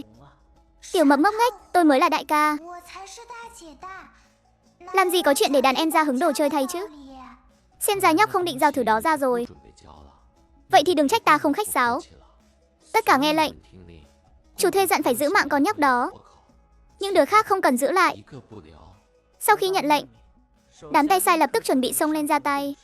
Ngay trong khoảnh khắc nghìn cân treo sợi tóc, bỗng nhiên từ trên không trung vang lên những tiếng động trầm thấp. Âm thanh mỗi lúc một lớn hơn, mỗi lúc một dồn dập hơn. Tiếp ngay sau đó, mười mấy chiếc trực thăng lơ lửng ngay trên đầu mọi người. Ba vị tổng tư lệnh trực tiếp đu dây từ trên cao xuống. Tất cả nghe lệnh. ưu tiên bảo vệ bọn trẻ trước. Đám người bên dưới nghe cho rõ đây, các ngươi dám làm hại con gái ta. Vậy thì chúc mừng các ngươi. Kể từ giây phút này, các ngươi sẽ phải sống trong địa ngục. Vì đã dám động vào con bé, ta nhất định phải bắt sống hắn, đem về bẻ gãy từng khúc xương một. Ngay lúc này, vô số lính đặc nhiệm từ trong bóng tối hiện ra. Độc xà, người đã bị bao vây rồi. Từ giây phút người đặt chân đến Hoa Hạ, thì đã định sẵn sẽ có ngày hôm nay. Chưa đầy 3 phút, đám lính đánh thuê kẻ thì đăng xuất, kẻ thì thương tật, còn độc xà bị đánh gãy xương sườn, nằm bẹp dưới đất như một con chó rách. Giải quyết xong xuôi, Lôi Trấn từ từ bước lại gần Tam Nguyệt. Con à, con, chịu khổ rồi, bác cả, Tam Nguyệt. Đã bảo vệ các bạn, Tam Nguyệt không làm bác mất mặt đâu. Chú ơi, chị Nguyệt giỏi lắm đó. Lúc gặp kẻ xấu, chị Nguyệt đã dẫn chúng cháu trốn vào bụi cỏ, còn bảo chúng cháu dùng dây leo làm bẫy, dùng viên bi làm mìn nữa. Hai tên xấu xa đó đã ngã sấp mặt luôn, mặt mũi chảy xước hết sạch. Ha ha ha, không hổ danh là con gái của Lôi Trấn ta. Theo cha về nhà nào, cha sẽ làm thịt kho tàu cho con ăn. Về đến nhà, độc xà lập tức bị tống vào phòng thẩm vấn. Người trực tiếp thẩm vấn là 3 vị tư lệnh. Khai đi, mật danh của ngươi là độc xà, thuộc tổ chức sát thủ tên Ảm Võng, xếp hạng thứ 3 đúng không? Tôi không biết các ông đang nói gì. Cố Vân Lan lấy ra một ống tiêm chứa chất lỏng trong suốt. Có biết đây là cái gì không? Tôi gọi nó là nước thuốc thành thật. Tất nhiên tên khoa học của nó rất phức tạp. Nó là một loại độc tố thần kinh mới nhất do quân đội nghiên cứu. Sau khi tiêm vào, nó sẽ từ từ gặm nhấm các đầu dây thần kinh của ngươi, khiến ngươi nảy sinh một loại ảo giác giống như bị hàng vạn con kiến đang gặm nhấm tận xương tủy. Tuyệt vời nhất là nó sẽ không để ngươi bị ngất đi. Ngươi sẽ luôn trong trạng thái tỉnh táo. Tỉnh táo để cảm nhận sự dày vào từng phút từng giây, đến khi tinh thần của ngươi hoàn toàn sụp đổ. Mọi chuyện mà ngươi biết đều phải khai ra toàn bộ. Đúng rồi, quên chưa nói cho ngươi biết, loại thuốc này có một tác dụng phụ nhỏ. Chính là sau đó, não bộ của ngươi sẽ bị tổn thương không thể phục hồi, trở thành một kẻ ngốc chỉ biết chảy nước miếng. Độc xà nhìn vào mũi kim đang lóe tia sáng lạnh lẽo, nghe lời mô tả thản nhiên của Cố Vân Lan, tuyến phòng thủ tâm lý của hắn bắt đầu sụp đổ. Hắn là sát thủ, hắn không sợ đăng xuất, nhưng hắn sợ sống không bằng ra đi, càng sợ trở thành một kẻ ngốc không còn tôn nghiêm. Các người không thể làm vậy. Đây là 6 phạm công ước quốc tế. Khi ngươi chĩa đồ chơi vào một đứa trẻ 14 tuổi đầu, mà ngươi còn đòi nói chuyện công ước với chúng ta, ngươi nghĩ bọn ta thèm quan tâm sao? Cố Vân Lan không thèm nói nhảm nữa. Anh nắm chặt lấy cánh tay của độc xà rồi từ từ đâm mũi kim xuống. Chất lỏng lạnh lẽo bắt đầu chảy vào cơ thể độc xà. Đừng, tôi nói. Tôi khai, làm ơn hãy dừng lại. Sớm như vậy có phải tốt hơn không? Cứ thích rượu mời không uống lại muốn uống rượu phạt. Là do một tổ chức tên là Thâm Uyên lên đơn. Chúng là kim chủ lớn nhất của Ám Vương. Yêu cầu của chủ thuê là bắt sống cô bé đó, tra hỏi về tung tích và bí mật của một chiếc hộp sắt. Nghe nói trong chiếc hộp đó có giấu một bản danh sách những kẻ nội gián của Thâm Uyên trà trộn vào cấp cao Hoa Hạ. Thông tin này và nữ đặc vụ trước đó, các thông tin cơ bản là khớp nhau. Danh sách đó có liên quan gì đến đội Long Nha năm xưa? Năm đó chính là đội Long Nha trong một lần hành động ngoài biên giới đã vô tình có được danh sách này. Thế nên tổ chức Thâm Uyên mới không tiếc mọi giá liên kết với nhiều thế lực, răng ra thiên la địa võng, muốn tiễn anh ta và cả đội đi đằng xuất hết. Hóa ra là như vậy. Kẻ đội gián đó là ai? Tôi không biết. Cấp bậc của người đó quá cao, không phải tầm mà tôi có thể chạm tới. Tôi chỉ biết hắn đang ở Kinh Thành. Hơn nữa địa vị còn cực kỳ cao. Hành động lần này chính là do hắn tạo điều kiện. Câu hỏi cuối cùng, ngoài danh sách ra, chủ mưu còn muốn cái gì nữa? Tại sao nhất định phải bắt sống đứa bé đó? Vì con bé chính là chìa khóa để mở danh sách. Tôi nghe những nhân vật tầm cỡ nói rằng sau khi Long Nha ra đi năm đó, vợ anh ta đã dẫn theo con nhỏ biến mất. Tổ chức Thâm Uyên tìm kiếm nhiều năm vẫn không thấy. Nhưng gần đây nội bộ tổ chức có tin đồn rằng mẹ của Tam Nguyệt có lẽ vẫn chưa đăng xuất. Người phụ nữ ra đi cùng Long Nha năm đó hoàn toàn không phải mẹ ruột của con bé, chỉ là một người thế thân có ngoại hình giống hệt. Vợ của đại ca chưa đăng xuất. Mẹ của Tam Nguyệt vẫn còn sống. Chuyện này sao có thể chứ? Tin tức này thực sự là một cú sốc lớn. Đó chính là đại tàu của họ mà. Người phụ nữ dịu dàng, lương thiện đó, từng khâu vá quần áo cho đám đàn ông thô kệch. Người thường hay gói sủi cảo trước mỗi khi thực hiện nhiệm vụ. Nói tiếp đi. Biết cái gì thì khai hết ra, không thiếu một chữ. Tôi cũng chỉ tình cờ nghe một nhân vật lớn lúc say nhắc đến người vợ năm xưa của Long Nha. Để bảo vệ đứa bé và chiếc hộp sắt đó, đã dùng một người thế thân có diện mạo y hệt mình để dẫn dụ kẻ truy sát, rồi dùng kế kim thiền thoát xác. Tổ chức đã tìm kiếm cô ta suốt nhiều năm, nhưng vẫn bặt vô âm tín. Họ suy đoán chắc chắn cô ta vẫn ở trong nước. Hơn nữa có thể đã đổi tên, thay đổi thân phận, sống cuộc đời của một người bình thường. Vậy hiện giờ hắn đang ở đâu? Tôi thực sự không biết nữa. Thông tin về mật danh sống lưng này chỉ có vài người cốt cán nhất trong tổ chức mới biết. Tôi chỉ là một kẻ tay sai thôi. Cố Vân Lan nhìn độc xà, thấy vẻ mặt kinh hãi đến biến dạng đó, biết rằng hắn không nói dối. Nếu đại tàu thực sự còn sống, tại sao chị ấy không đến tìm tôi? Tại sao lại bỏ mặc Tam Nguyệt một mình ở Lý Gia Ao, trong cái nơi địa ngục đó, chịu đựng sự hành hạ suốt 4 năm trời? Trong chuyện này chắc chắn còn có ẩn tình mà chúng ta không biết. Chẳng lẽ là bị người ta khống chế, hay là có nỗi khổ tâm nào đó khó nói? Ngay lúc này, một chiến sĩ cảnh vệ trẻ tuổi, vẻ mặt đầy kỳ lạ bước vào. Báo cáo thủ trưởng, có một người phụ nữ đang ở cổng quân khu. Bà ấy nói muốn tìm con, còn nói mình là mẹ ruột của tiểu thư Tam Nguyệt. Lời vừa nói ra, Phong thẩm vấn lại rơi vào sự im lặng như tờ. Mẹ ruột vừa mới nói đại tàu có thể còn sống, thì đã có người tìm đến tận cửa rồi. Chuyện này cũng quá trùng hợp rồi, cứ như một kịch bản đã được sắp đặt sẵn. Người phụ nữ đó trông thế nào? Rất thanh tú nhưng trông khá tiều tụy. Bà ấy nói mình tên là Lâm Uyển, còn đưa ra cả tín vật. Thật sự quá trùng hợp. Chúng ta vừa biết từ miệng kẻ xử lý là đại tàu có thể còn sống, thì bà ta đã tìm đến tận cửa ngay sau đó. Tôi thấy đây chính là chiêu tung hỏa mù của kẻ địch, là đặc vụ mới do tổ chức Thâm Uyên phải tới. Đại ca nói có lý. Cẩn thận vẫn hơn. Khi chưa xác nhận chính xác 100%, chúng ta không thể mù quáng tin tưởng. Nếu bà ta do kẻ địch phải tới, tại sao không dùng cách kín đáo hơn để tiếp cận, mà lại dùng cách trực tiếp nhất, cách dễ gây nghi ngờ nhất như thế này, xuất hiện ở ngay cổng quân khu? Vậy ý của ông là công nghệ bây giờ hiện đại lắm rồi, là người hay quỷ chỉ cần một lời là rõ. Đưa cô ta vào đây, dưới sự giám sát nghiêm ngặt nhất, là một bản giám định ép với Tam Nguyệt. Nếu kết quả giám định là thật, thì chúng ta mới bàn tiếp chuyện khác. Còn nếu kết quả là giả, thì cứ để cô ta nếm thử thế nào là thuốc nói thật thực thụ. Đề nghị này nhận được sự tán đồng của mọi người. Đây cũng là cách an toàn và khoa học nhất lúc này. Chú ba, việc này giao cho chú sắp xếp. Tìm quân y đáng tin cậy nhất, sử dụng quy trình bảo mật cấp cao nhất, từ khâu lấy xì dầu đến xét nghiệm, giám sát vũ trang toàn bộ quá trình, không được để xảy ra bất kỳ sai sót nào. Con gái ơi, mẹ là mẹ của con đây. Tam Nguyệt nhìn người phụ nữ trước mặt đầy hoài nghi. Cô thực sự là mẹ của con sao? Đúng lúc này, viện trưởng Lý đi tới. Dựa trên phân tích so sánh chuỗi gen, mỡ của Lâm Mãn và S của Tam Nguyệt, độ tương thích là 99%. Có thể xác định giữa Lâm Mãn và Tam Nguyệt có quan hệ mẹ con về mặt sinh học. Câu nói vừa dứt, cả hội trường đều chấn động. Đúng là chị dâu thật rồi. Chị dâu hóa ra vẫn còn sống.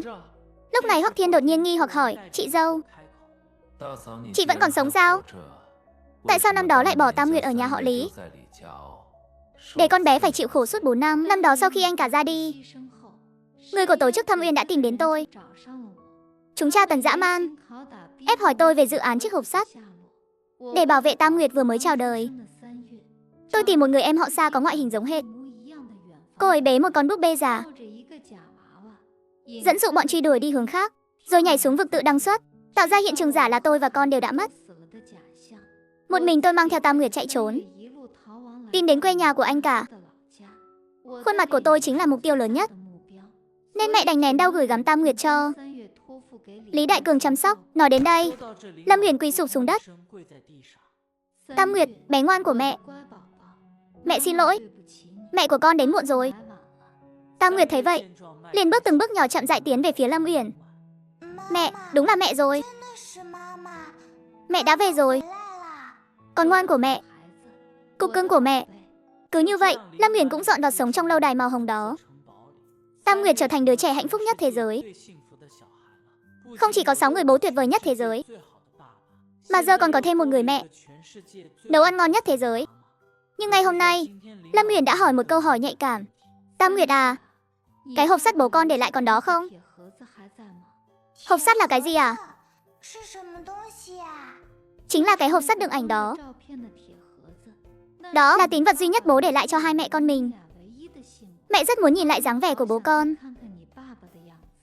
Tam Nguyệt định trả lời thật lòng, nhưng khi thấy ánh mắt của mẹ, trong lòng bỗng thấy bất an. Ánh mắt mẹ lạ quá. Dù trông rất dịu dàng và u buồn, nhưng ẩn sâu dưới sự dịu dàng và u buồn đó, dường như còn giấu một tia tham lam. Bố ba đã dạy, khi đối mặt với bất kỳ tình huống bất ngờ nào, tuyệt đối không được để lộ át chủ bài của mình. Mẹ ơi, cái hộp sắt đó hỏng rồi. Bố Lôi mang đến xưởng quân giới sửa rồi ạ. Chắc là phải sửa lâu thật là lâu đó. Hỏng rồi sao? Thật là đáng tiếc. Đó là kỳ vật duy nhất mà bố để lại cho chúng ta. Đến chiều, Lâm Uyển đi vào phòng Tam Nguyệt và khóa trái cửa lại. Tam Nguyệt, con nói thật cho mẹ biết, con ở đây có vui không? Vui lắm à, bố cố mua cho con rất nhiều váy đẹp. Bố Lôi còn cho con ngồi xe tăng nữa. Bố Hoắc thì dạy con tập võ. Còn có rất nhiều đồ ăn ngon nữa. Tam Nguyệt, con phải biết, dù sao họ cũng không phải bố ruột của con. Hiện tại họ đối tốt với con là vì sự mới mẻ thôi, cũng là vì thương hại con chờ sau này khi họ kết hôn, có con ruột của riêng mình. Họ liệu còn đối tốt với con nữa không? Con cũng thấy rồi đó, họ đều là những nhân vật lớn, mỗi ngày đều bận rộn như vậy. Hôm nay có thể ăn cơm cùng con, còn ngày mai, ngày kia thì sao? Đến lúc họ có em bé của riêng mình rồi, con sẽ trở thành người thừa thôi. Người thừa giống như một vết cắt sắc lẹm, đâm mạnh vào nơi yếu mềm nhất trong lòng Tam Nguyệt. Không đâu, đại bố đã nói rồi, con là bảo bối của bố. Đứa trẻ ngốc, lời đàn ông sao có thể tin chứ? Chỉ có mẹ mới là người duy nhất trên đời này không bỏ rơi con. Tam Nguyệt nghe lời mẹ. Chúng ta rời khỏi đây thôi. Rời đi. Trong tâm trí Tam Nguyệt hiện ra gương mặt của đại bố Lôi Trấn tuy hung dữ, nhưng nụ cười lại rất hiền. Hiện ra Cố Vân Lan, sự cẩn thận của nhị bố khi chải tóc cho con. Hiện ra Hoắc Thiên, sự nghiêm khắc và quan tâm khi tam bố dạy con tập võ. Con không muốn đi, con không nỡ rời xa. Nhưng nếu các bố thực sự có em bé của riêng mình, thực sự không cần Tam Nguyệt nữa thì phải làm sao? Lâm Uyển nhìn dáng vẻ dao động của Tam Nguyệt, khóe miệng nở một nụ cười lạnh đắc ý. Sáng sớm hôm sau, Lâm Uyển đã tìm đến Cố Vân Lan. Chị dâu, sao chị lại tới đây? Anh Cố, tôi có một vài chuyện buộc phải nói với anh. Tôi biết anh thương Tam Nguyệt, nhưng cách chăm trẻ của Tư lệnh Lôi có phải là hơi thô bạo quá không? Cụ thể là sao? Anh xem, Tam Nguyệt là con gái, sau này phải trở thành một tiểu thư khuê các, nhưng Tư lệnh Lôi suốt ngày đưa nó đi lăn lộn dưới bùn, dạy nó mấy trò đánh đấm bạo lực. Tối hôm qua, Tam Nguyệt đến trong mơ còn hét đánh hét xử lý. Thế này mà lớn lên thành một cô nàng đẹp trai, thì sau này làm sao mà lấy chồng được chứ? Hơn nữa tôi nghe nói tính tình Tư lệnh Lôi nóng nảy lắm. Ngộ nhỡ ngày nào đó làm con bé hoảng sợ thì sao? Chị dâu nói có lý. Chuyện này em sẽ trao đổi lại với đại ca. Buổi chiều, Lâm Uyển lại đến sân huấn luyện quân khu tìm Lôi Trấn. Tư lệnh Lôi, có chuyện này tôi không biết có nên nói hay không. Chị dâu cứ nói đi. Với tôi thì đừng khách sáo. Là về chuyện của ngài Cố. Tôi biết ngài Cố có tiền, nhưng sự nuông chiều của ngài ấy dành cho Tam Nguyệt liệu có hơi quá đà không? Anh xem, Tam Nguyệt giờ toàn mặc váy mấy chục triệu, toàn ăn đồ ăn vặt nhập khẩu, đến uống nước cũng phải dùng ly pha lê. Con bé trước đây đã chịu khổ nhiều rồi, giờ đột ngột xa hoa thế này.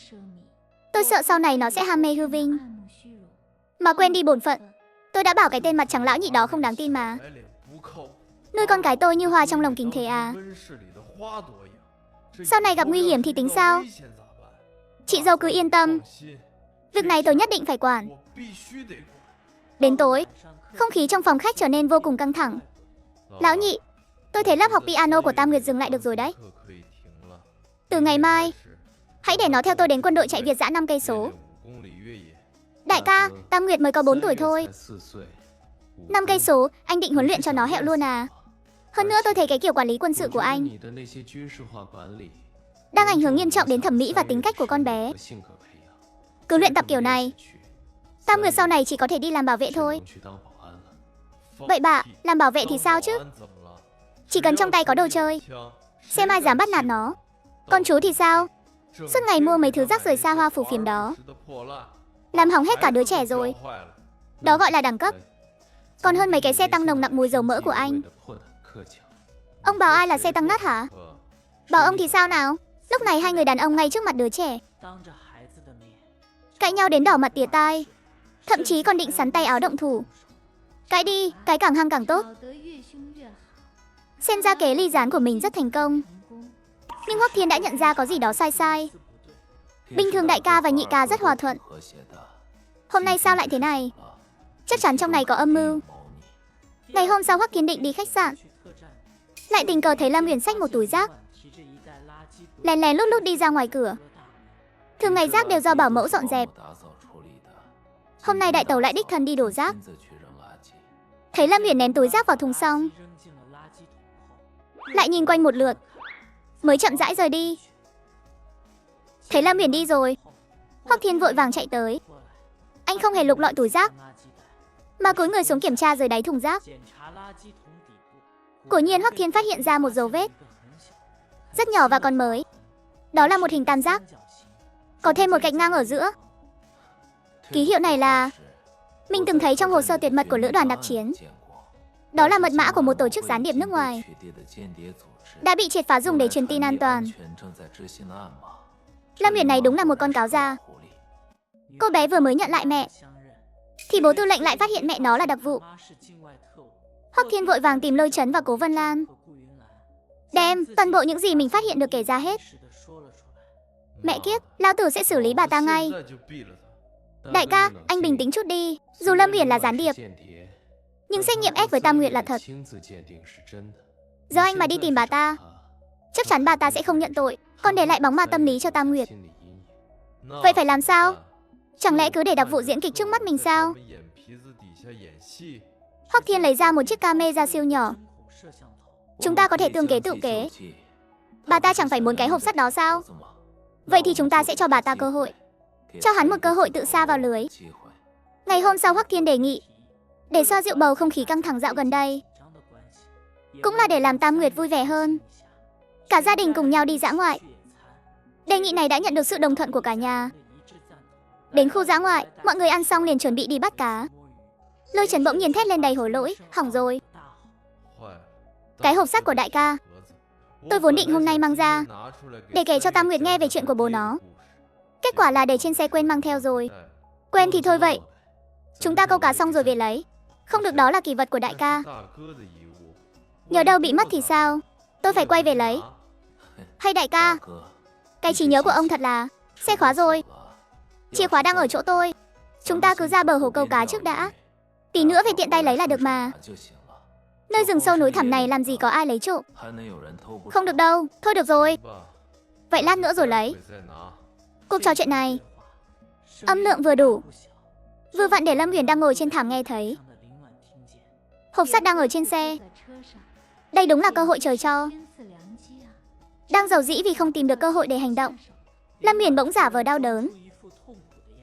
Tư lệnh Lôi, sáng nay tôi uống sữa lạnh, bụng hơi đau. Mọi người cứ đi chơi đi, tôi vào xe nằm nghỉ một lát, uống chút nước nóng là ổn thôi. Chị dâu hay là để chúng em đưa chị đi bệnh viện? Không cần, bệnh cũ thôi mà, nằm một lát là hết. Đừng làm mất hứng của mọi người. Khó khăn lắm Tam Nguyệt mới được đi chơi một lần. Vậy được rồi, chị nghỉ ngơi cho tốt nhé. Nói xong Hoắc Thiên liền ném chìa khóa xe qua. Sau đó ba người đàn ông đưa Tam Nguyệt vừa nói vừa cười đi về phía bờ hồ. Lâm Uyển nhìn theo bóng lưng họ biến mất trong rừng. Biểu cảm đau đớn trên mặt lập tức biến mất. Nhanh chóng đi tới xe, tìm thấy chiếc hộp sắt đó. Chỉ cần lấy được danh sách bên trong giao cho tổ chức, mình sẽ có số tiền tiêu cả đời không hết. Ai thèm làm bảo mẫu cho mấy tên lính hôi hám này chứ? Ai thèm chăm sóc con nhỏ hoang bẩn thỉu đó? Lâm Uyển muốn mở chiếc hộp sắt, nhưng mở thế nào cũng không được. Tên lòng nhà chết tiệt, đăng xuất rồi cũng không để người ta yên. Còn cả đồ con hoang kia nữa. Đợi bà đây lấy được tiền. Việc đầu tiên là bán mày sang châu Phi đào mỏ. Thế nhưng kẻ đang chìm đắm trong âm mưu phát tài kia không hề hay biết rằng một chiếc camera siêu nhỏ đã ghi lại tất cả. Ở phía bên kia trên một chiếc máy tính bảng đang phát rõ một khuôn mặt vặn vẹo, tham lam và độc ác của Lâm Uyển. Tam Nguyệt nhìn chằm chằm vào màn hình. Nhìn người bình thường vẫn luôn ân cần quan tâm, gọi cô bé là bảo bối của mẹ, lúc này lại trở nên giống như một ác quỷ. Bà ta không phải là mẹ. Mẹ là một anh hùng. Mẹ đã ra đi để cứu Tam Nguyệt. Người đàn bà xấu xa này, bà ta là kẻ lừa đảo. Mẹ kiếp dám lừa ông đây, dám bắt nạt con gái của ông. Hôm nay ông không xử lý mày thì ông không mang họ Lôi. Đi thôi, về thu lưới. Thấy mọi người quay lại, Lâm Uyển lập tức dặn ra một nụ cười nhợt nhạt gượng gạo. Anh Lôi mọi người về rồi à? Có câu được cá không? Bụng em vẫn còn đau lắm. Thật là làm mất hứng của mọi người. Đau bụng? Tôi thấy không phải cô đau bụng đâu, mà là tâm địa đen tối rồi. Anh Lôi, ý anh là sao? Em thật sự không khỏe mà. Tam Nguyệt, mau lại đây với mẹ. Lâm Uyển cố lấy đứa trẻ ra làm bia đỡ đạn. Bà không phải mẹ tôi. Mẹ tôi là một đại anh hùng. Mẹ là người tốt nhất trên thế giới. Ba là kẻ lừa đảo. Bà là đồ xấu xa. Bà muốn cướp chiếc hộp của ba cháu, còn muốn bán Tam Nguyệt đi đào mỏ nữa. Mấy câu nói này giống như sấm sét nổ vang bên tai Lâm Mãn. Lâm Mãn đột ngột ngẩng đầu, lúc này mới thấy gương chiếu hậu nhấp nháy ánh đỏ. Chết tiệt, lại có camera giám sát. Ha ha, bị phát hiện rồi sao bà Lâm? Ồ không, hay là một mật vụ mang bí danh nào đó nhỉ? Phát hiện thì đã sao? Bà đây tên là Thiên Diện Hổ. Nếu hộp sắt đã vào tay rồi thì ta đi trước một bước đây. Ngay khi Thiên Diện Hổ định bỏ trốn, tôi đã xuất hiện bên cạnh từ lúc nào không hay. Chỉ trong một khoảnh khắc, đã nằm bẹp dưới đất. Vẫn chưa đăng xuất, mà là bị ngất đi. Chưa có một ai chạy thoát khỏi mắt của Hoắc Thiên tôi. Rất nhanh, Thiên Diện Hổ bị đưa vào phòng thẩm vấn. Lần này không có quy trình phức tạp, chỉ có Hoắc Thiên cùng Thanh Quân Tứ và Cố Vân Lan. Với liều thuốc khiến kẻ khác sống không được đăng xuất chẳng xong. Trước nỗi sợ hãi và đau đớn tột cùng, Thiên Diện Hổ đã khai ra tất cả những gì biết. Về tổ chức Thâm Uyên, về vụ phục kích năm xưa, về kẻ nội gián đó, và cả sự thật về mẹ ruột của Tam Nguyệt. Đều đã khai ra hết. Tam Nguyệt, người đàn bà xấu xa đó khai hết rồi. Năm đó sau khi ba cháu hy sinh, kẻ xấu đã nhắm vào mẹ cháu. Chúng muốn có chiếc hộp sắt đó, và cũng muốn bắt cả mẹ cháu. Bà ấy là một người phụ nữ yếu đuối. Bà không biết võ thuật, cũng không biết dùng đồ chơi, nhưng để bảo vệ cháu, bà ấy đã làm một việc mà ngay cả những đấng nam nhi như chúng ta cũng chưa chắc đã dám làm. Bà ấy đã tìm một người thế thân, ôm một con búp bê giả, dẫn dụ được một phần toán truy đuổi. Nhưng kẻ xấu đông quá, vẫn có một đám người đuổi kịp cô ấy. Cô ấy giấu con vào một hang động bí mật. Sau đó cô mặc chiếc áo nhỏ của con, ôm theo một tảng đá, chạy đến rìa vách núi rồi gieo mình xuống. Hoắc Thiên nói xong đã nghẹn ngào không thành tiếng. Lôi Trấn bên cạnh cũng khóc như mưa. Họ luôn nghĩ rằng chị dâu mất vì bạo bệnh, hoặc là qua đời trong u uất. Không ngờ người con gái Giang Nam trong yếu đuối ấy lại có khí tiết kiên cường đến vậy. Mẹ là đại anh hùng, là đại anh hùng còn lợi hại hơn siêu nhân. Chỉ thấy Tam Nguyệt lấy từ trong túi ra một viên kẹo sữa thỏ trắng. Mẹ ăn kẹo đi, ăn kẹo rồi sẽ không đau nữa đâu. Bố cũng ở đây rồi, bố mẹ phải thật hạnh phúc nhé. Tam Nguyệt cũng sẽ sống thật tốt. Khoảnh khắc này Tam Nguyệt trở nên kiên định lạ thường.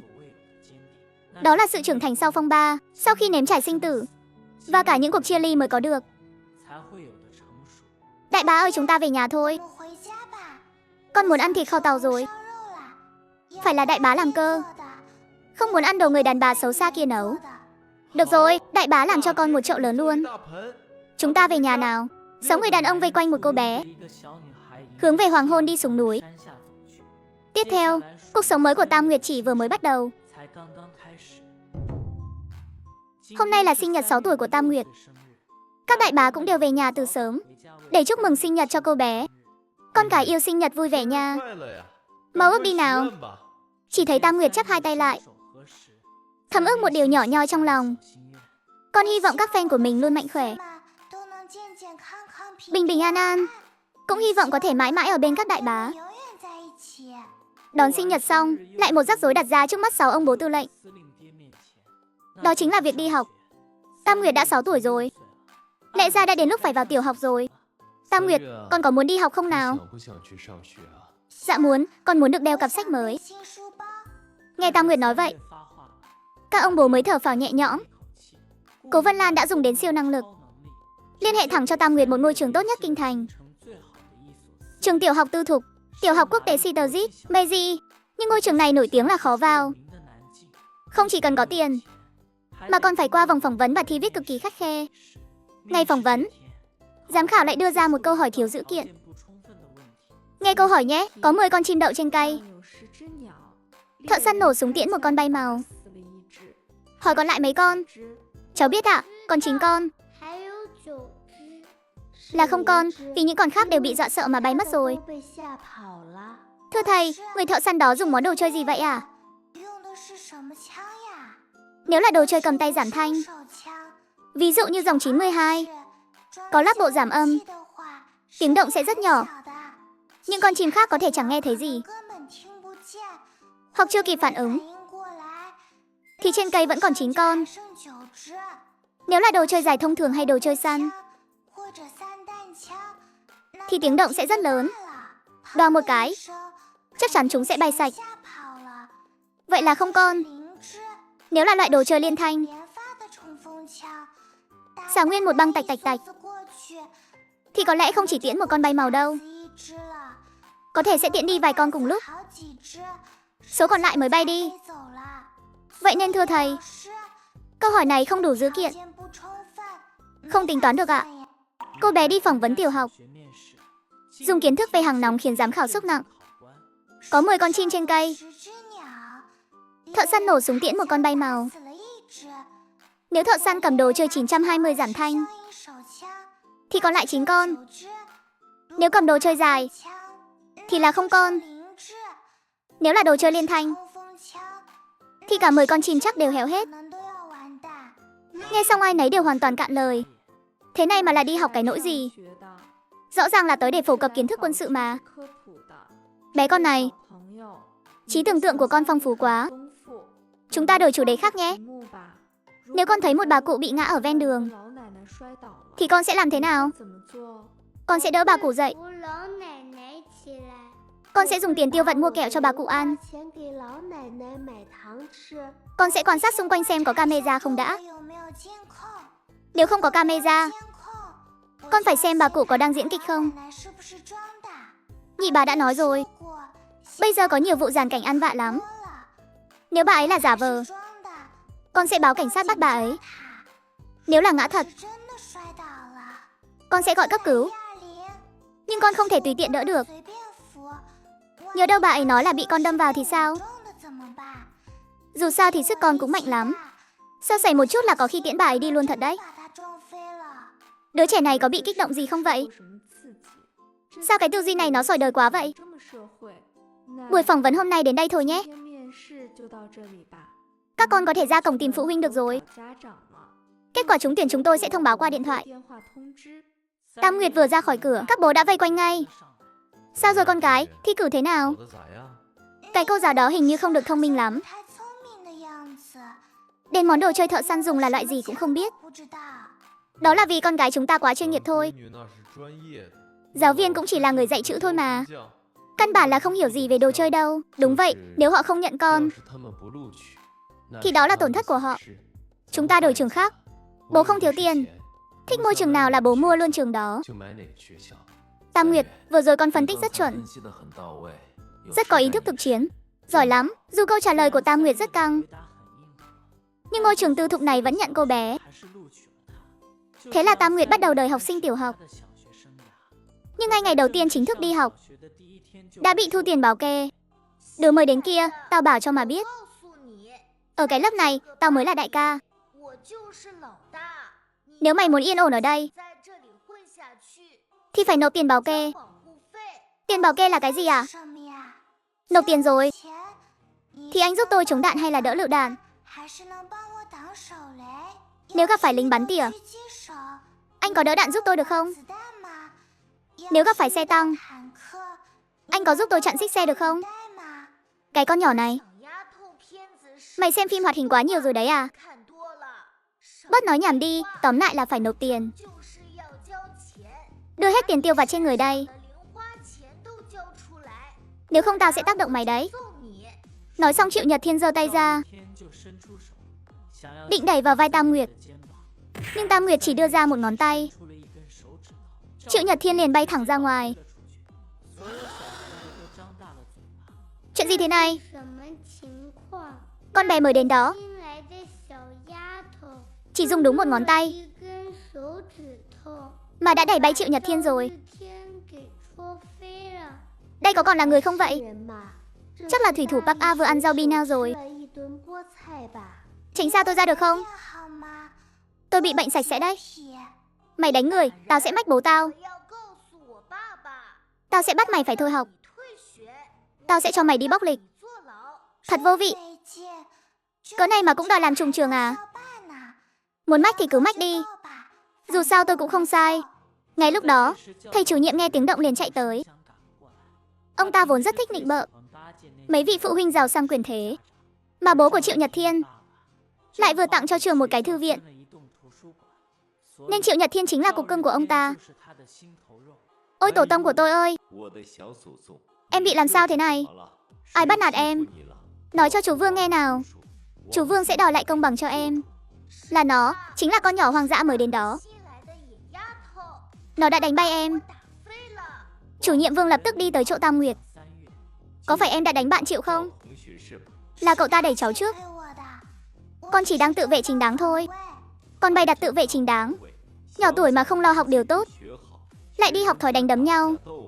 Em nhìn xem đã đánh bạn Triệu ra nông nỗi nào rồi. Đây là hành xáo bạo lực học đường nghiêm trọng. Bây giờ gọi ngay phụ huynh của em bắc mặt đến đây cho tôi. Nếu không tôi sẽ đuổi việc cả giáo viên của em. Các bố của con đều đang bận lắm ạ. Bận đến mức nào mà đòi bận hơn cả bố của em Triệu hả? Đừng có mà kiếm cớ với tôi. Mau gọi điện đi. Tam Nguyệt rất bất lực, đành phải gửi một tin nhắn thoại vào nhóm gia đình. Các bác ơi, con bị người xấu bắt nạt ở trường. Có bạn học ra tay đánh con trước, nhưng con mới đẩy nhẹ một cái bạn đã khóc rồi. Giờ có một ông lão hói đầu cứ nhất quyết đòi gặp phụ huynh. Con đòi đuổi học con nữa. Mọi người ai rảnh thì qua đây một lát với con nhé. Tin nhắn này vừa được gửi đi, toàn bộ giới thượng lưu kinh thành lập tức chấn động. Các đại bá lập tức bỏ hết công việc đang làm, tập hợp lực lượng kéo đến cổng trường. Còn ở trong trường, chủ nhiệm Vương vẫn đang lải nhải không ngừng. Tam Nguyệt, sao vẫn chưa gọi được à? Có phải phụ huynh không dám đến không? Tôi nói cho em biết, loại trẻ danh không được dạy bảo như em, trường chúng tôi tuyệt đối sẽ không nhận đâu. Hừ, đợi phụ huynh em đến đi, để xem bố mình xử lý họ thế nào.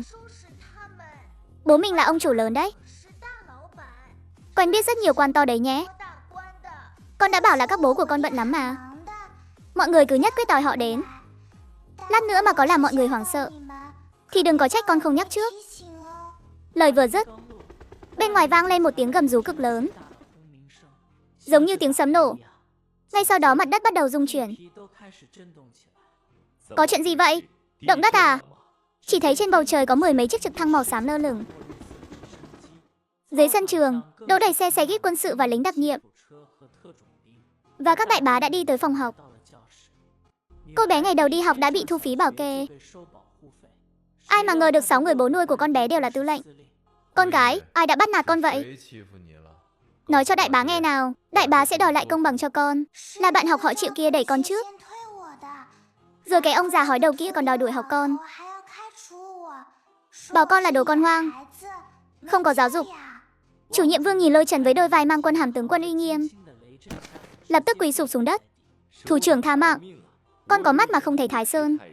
Con bị mù rồi. Con là đồ súc sinh. Con là quân khốn nạn. Ngay lúc đó, bố của Triệu Nhật Thiên, tên đại gia mới nổi Triệu Tổng cũng vừa chạy tới. Ông ta vốn nhận được điện thoại của con trai, nên định đến để chống lưng cho nó. Kết quả vừa bước vào cửa, thấy một căn phòng toàn là các ông lớn. Lúc đó liền quỳ luôn tại chỗ. Tư lệnh Lôi, bộ trưởng Cố, chỉ huy Hoắc. Là do tôi không biết dạy con.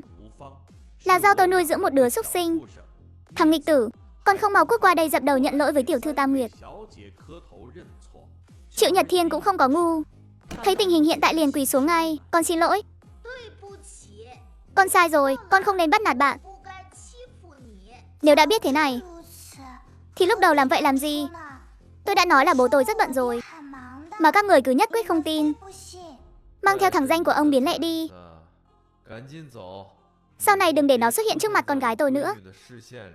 Dạ dạ, chúng tôi đi ngay đây. Cảm ơn thủ trưởng đã nương tay. Hiệu trưởng nhận được thông báo cũng hớt hải chạy tới. Tư lệnh Lôi, bộ trưởng Cố, chỉ huy Hoắc. Chuyện này là sao đây? Hiệu trưởng Lưu, cái trường này của ông tiêu chuẩn cao thật đấy. Con gái tôi đến đây đi học, mà còn phải xem sắc mặt của chủ nhiệm các ông. Lại còn bị bạn học thu tiền bảo kê nữa. Hiểu lầm, tất cả đều là hiểu lầm thôi. Bộ trưởng Cố, tôi sẽ đuổi học ông ta ngay. Đuổi việc ngay lập tức. Vĩnh viễn không tuyển dụng. Chỉ đuổi việc thôi thì sao mà đủ. Một quả táo đã thối giữa. Chỉ gọt vỏ thôi thì có tác dụng gì? Cơ sở vật chất của ngôi trường này quá tệ. Chất lượng đội ngũ giáo viên quá thấp. Ban quản lý lại càng là rác rưởi. Cái nơi như thế này, sao xứng đáng với con gái của Cố Vân Lan tôi? Cố Vân Lan liền bước tới chỗ thư ký phía sau, thông báo cho bộ phận pháp lý. Trong vòng 10 phút, tôi muốn mua lại toàn bộ cổ phần của ngôi trường này. Bao nhiêu tiền cũng được. Tôi chỉ cần kết quả. Sau này nơi đây sẽ gọi là trường tiểu học Tam Nguyệt. Còn nữa, toàn bộ nhân viên phải tuyển dụng lại hết. Bắt buộc phải có bằng tiến sĩ trở lên. Còn phải thông qua kiểm tra tâm lý. Kẻ nào có xu hướng bạo lực dù chỉ một chút cũng lại. Lôi Trấn vung tay một cái, hét lớn với đại đội cảnh vệ phía sau. Nghe rõ chưa? Chú hai bỏ tiền, chúng ta bỏ sức. Điều một đại đội tinh nhẹ từ trung đoàn cảnh vệ của tôi qua đây, thay sạch toàn bộ bảo vệ của trường này cho tôi. Sau này ở ngay cổng trường, lắp cho tôi 2 khẩu đồ chơi hạng nặng, để xem đứa nào dám tới đây làm loạn. Trên tường bao thì răng lưới điện cho tôi, lắp thêm thiết bị báo động hồng ngoại. Đến một con ruồi cũng đừng hòng bay vào. Thế vẫn chưa đủ, bố trí thêm vài tay thiện xạ nữa. Phải kiểm soát hết các điểm cao. Ngoài ra hầm ngầm của trường tôi cũng trưng dụng luôn, cải tạo thành hầm chống bom và nơi trú ẩn khẩn cấp. Lỡ như có tình huống bất ngờ, Tam Nguyệt phải vào được vùng an toàn trong 10 giây. Cứ như vậy dưới sự sắp xếp của các đại bá, ngôi trường bỗng trở nên kịch tính hơn cả ra trận. Kịch tính là vì mỗi ngày vào cổng trường đều phải đi qua 3 lớp kiểm tra an ninh. Hôm đó trong giờ toán, thầy giáo mới đứng trên bục giảng, là giáo viên ưu tú được Cố Vân Lan chi đậm để mời về. Các em học sinh, 1 cộng 2 cộng 3 cộng 4 cho đến 100 bằng bao nhiêu? Đây chính là bài toán mà nhà toán học Gosi đã từng giải khi còn nhỏ. Các em hãy động não một chút nào, để xem ai có thể tính ra nhanh nhất nhé. Tam Nguyệt chỉ mất 1 giây suy nghĩ đã trả lời ngay. Thưa cô bằng 5050, đúng rồi. Đáp án hoàn toàn chính xác, nhưng làm toán thì phải có quá trình. Không thể chỉ ngồi đoán đáp án được. Câu tiếp theo, anh và Bi cách nhau 100 mét. Tốc độ của anh là bao nhiêu? 12 5 giây, nếu anh muốn đuổi kịp. Cần 12 5 giây. Nhưng thưa cô, bài toán này có một lỗ hổng. Nếu anh chạy với tốc độ tối đa, tính đến việc tiêu hao thể lực, tốc độ của anh ta sẽ có xu hướng giảm dần. Không thể nào cứ giữ mãi vận tốc đều được. Hơn nữa nếu ở trên chiến trường, truy kích kẻ địch không thể đi đường thẳng, phải chạy hình chữ chi để né tránh hỏa lực. Nếu như vậy, quãng đường sẽ dài ra, thời gian cũng sẽ tăng lên. Nếu là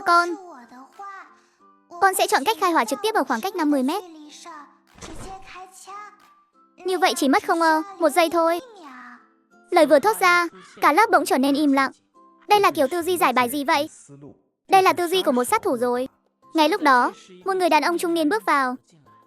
Ông ấy là chủ nhiệm văn phòng tuyển sinh lớp thiếu niên. Tên là Trần Si. Này cô bé, cháu tên là gì?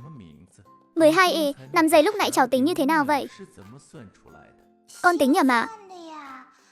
Cái này khó lắm à? Sao lại không khó chứ? Đây là sơ khai của 6 tích phân bao gồm chuyển động biến đổi gia tốc đấy thiên tài. Chắc chắn là thiên tài rồi. Cô bé ơi, cháu có muốn vào lớp thiếu niên không? Ở đó không cần học mấy phép cộng trừ nhàm chán này. Ở đó có toán học uyên thâm hơn, có vật lý, có hóa học nữa. Có đồ chơi không à? Tuy không có đồ chơi, nhưng có nguyên lý chế tạo đồ chơi. Chế tạo đồ chơi? Cái này nghe có vẻ thú vị hơn là dùng đồ chơi đấy. Con muốn đi, con muốn học chế tạo đồ chơi. Thế là vài ngày sau, Tam Nguyệt đã đến hiện trường kỳ thi tuyển chọn lớp thiếu niên quốc gia. Tam Nguyệt diện một bộ đồ hồng phấn, đứng giữa một nhóm mặc đồng phục. Những thần đồng trông có vẻ lấm lem. Trông con bé chẳng ăn nhập gì cả. Đứa nhỏ nhà ai đây? Đi nhầm chỗ rồi hả? Nhìn cái bộ dạng này, chắc là còn chưa tốt nghiệp mẫu giáo đâu. Chắc chắn là con ông cháu cha, có tiền nhét vào rồi. Tam Nguyệt nhìn lướt qua một vòng. Những thần đồng trông có vẻ yếu ớt mỏng manh kia, trong lòng thở dài, đúng là một lũ mọt sách. Nếu mà có đánh nhau thật, mấy người này chắc chạy không nổi. Xem ra trọng trách bảo vệ đất nước cuối cùng vẫn phải đặt lên vai bảo bối này rồi. Cục tuyển chọn lớp thiếu niên không chỉ thi viết mà còn coi trọng thực hành và tư duy sáng tạo. Vòng kiểm tra thứ 2 được tiến hành trong một phòng thí nghiệm khổng lồ. Giám khảo là chuyên gia kỹ thuật cơ khí, nổi tiếng được mệnh danh là Trương Điên, vì ông ấy có niềm đam mê cơ khí đến mức điên cuồng. Thời gian làm bài là 2 tiếng. Sử dụng các vật liệu trên bàn, lắp ráp thành một thiết bị cơ khí có thể hoạt động. Không giới hạn chủ đề, không giới hạn hình thức.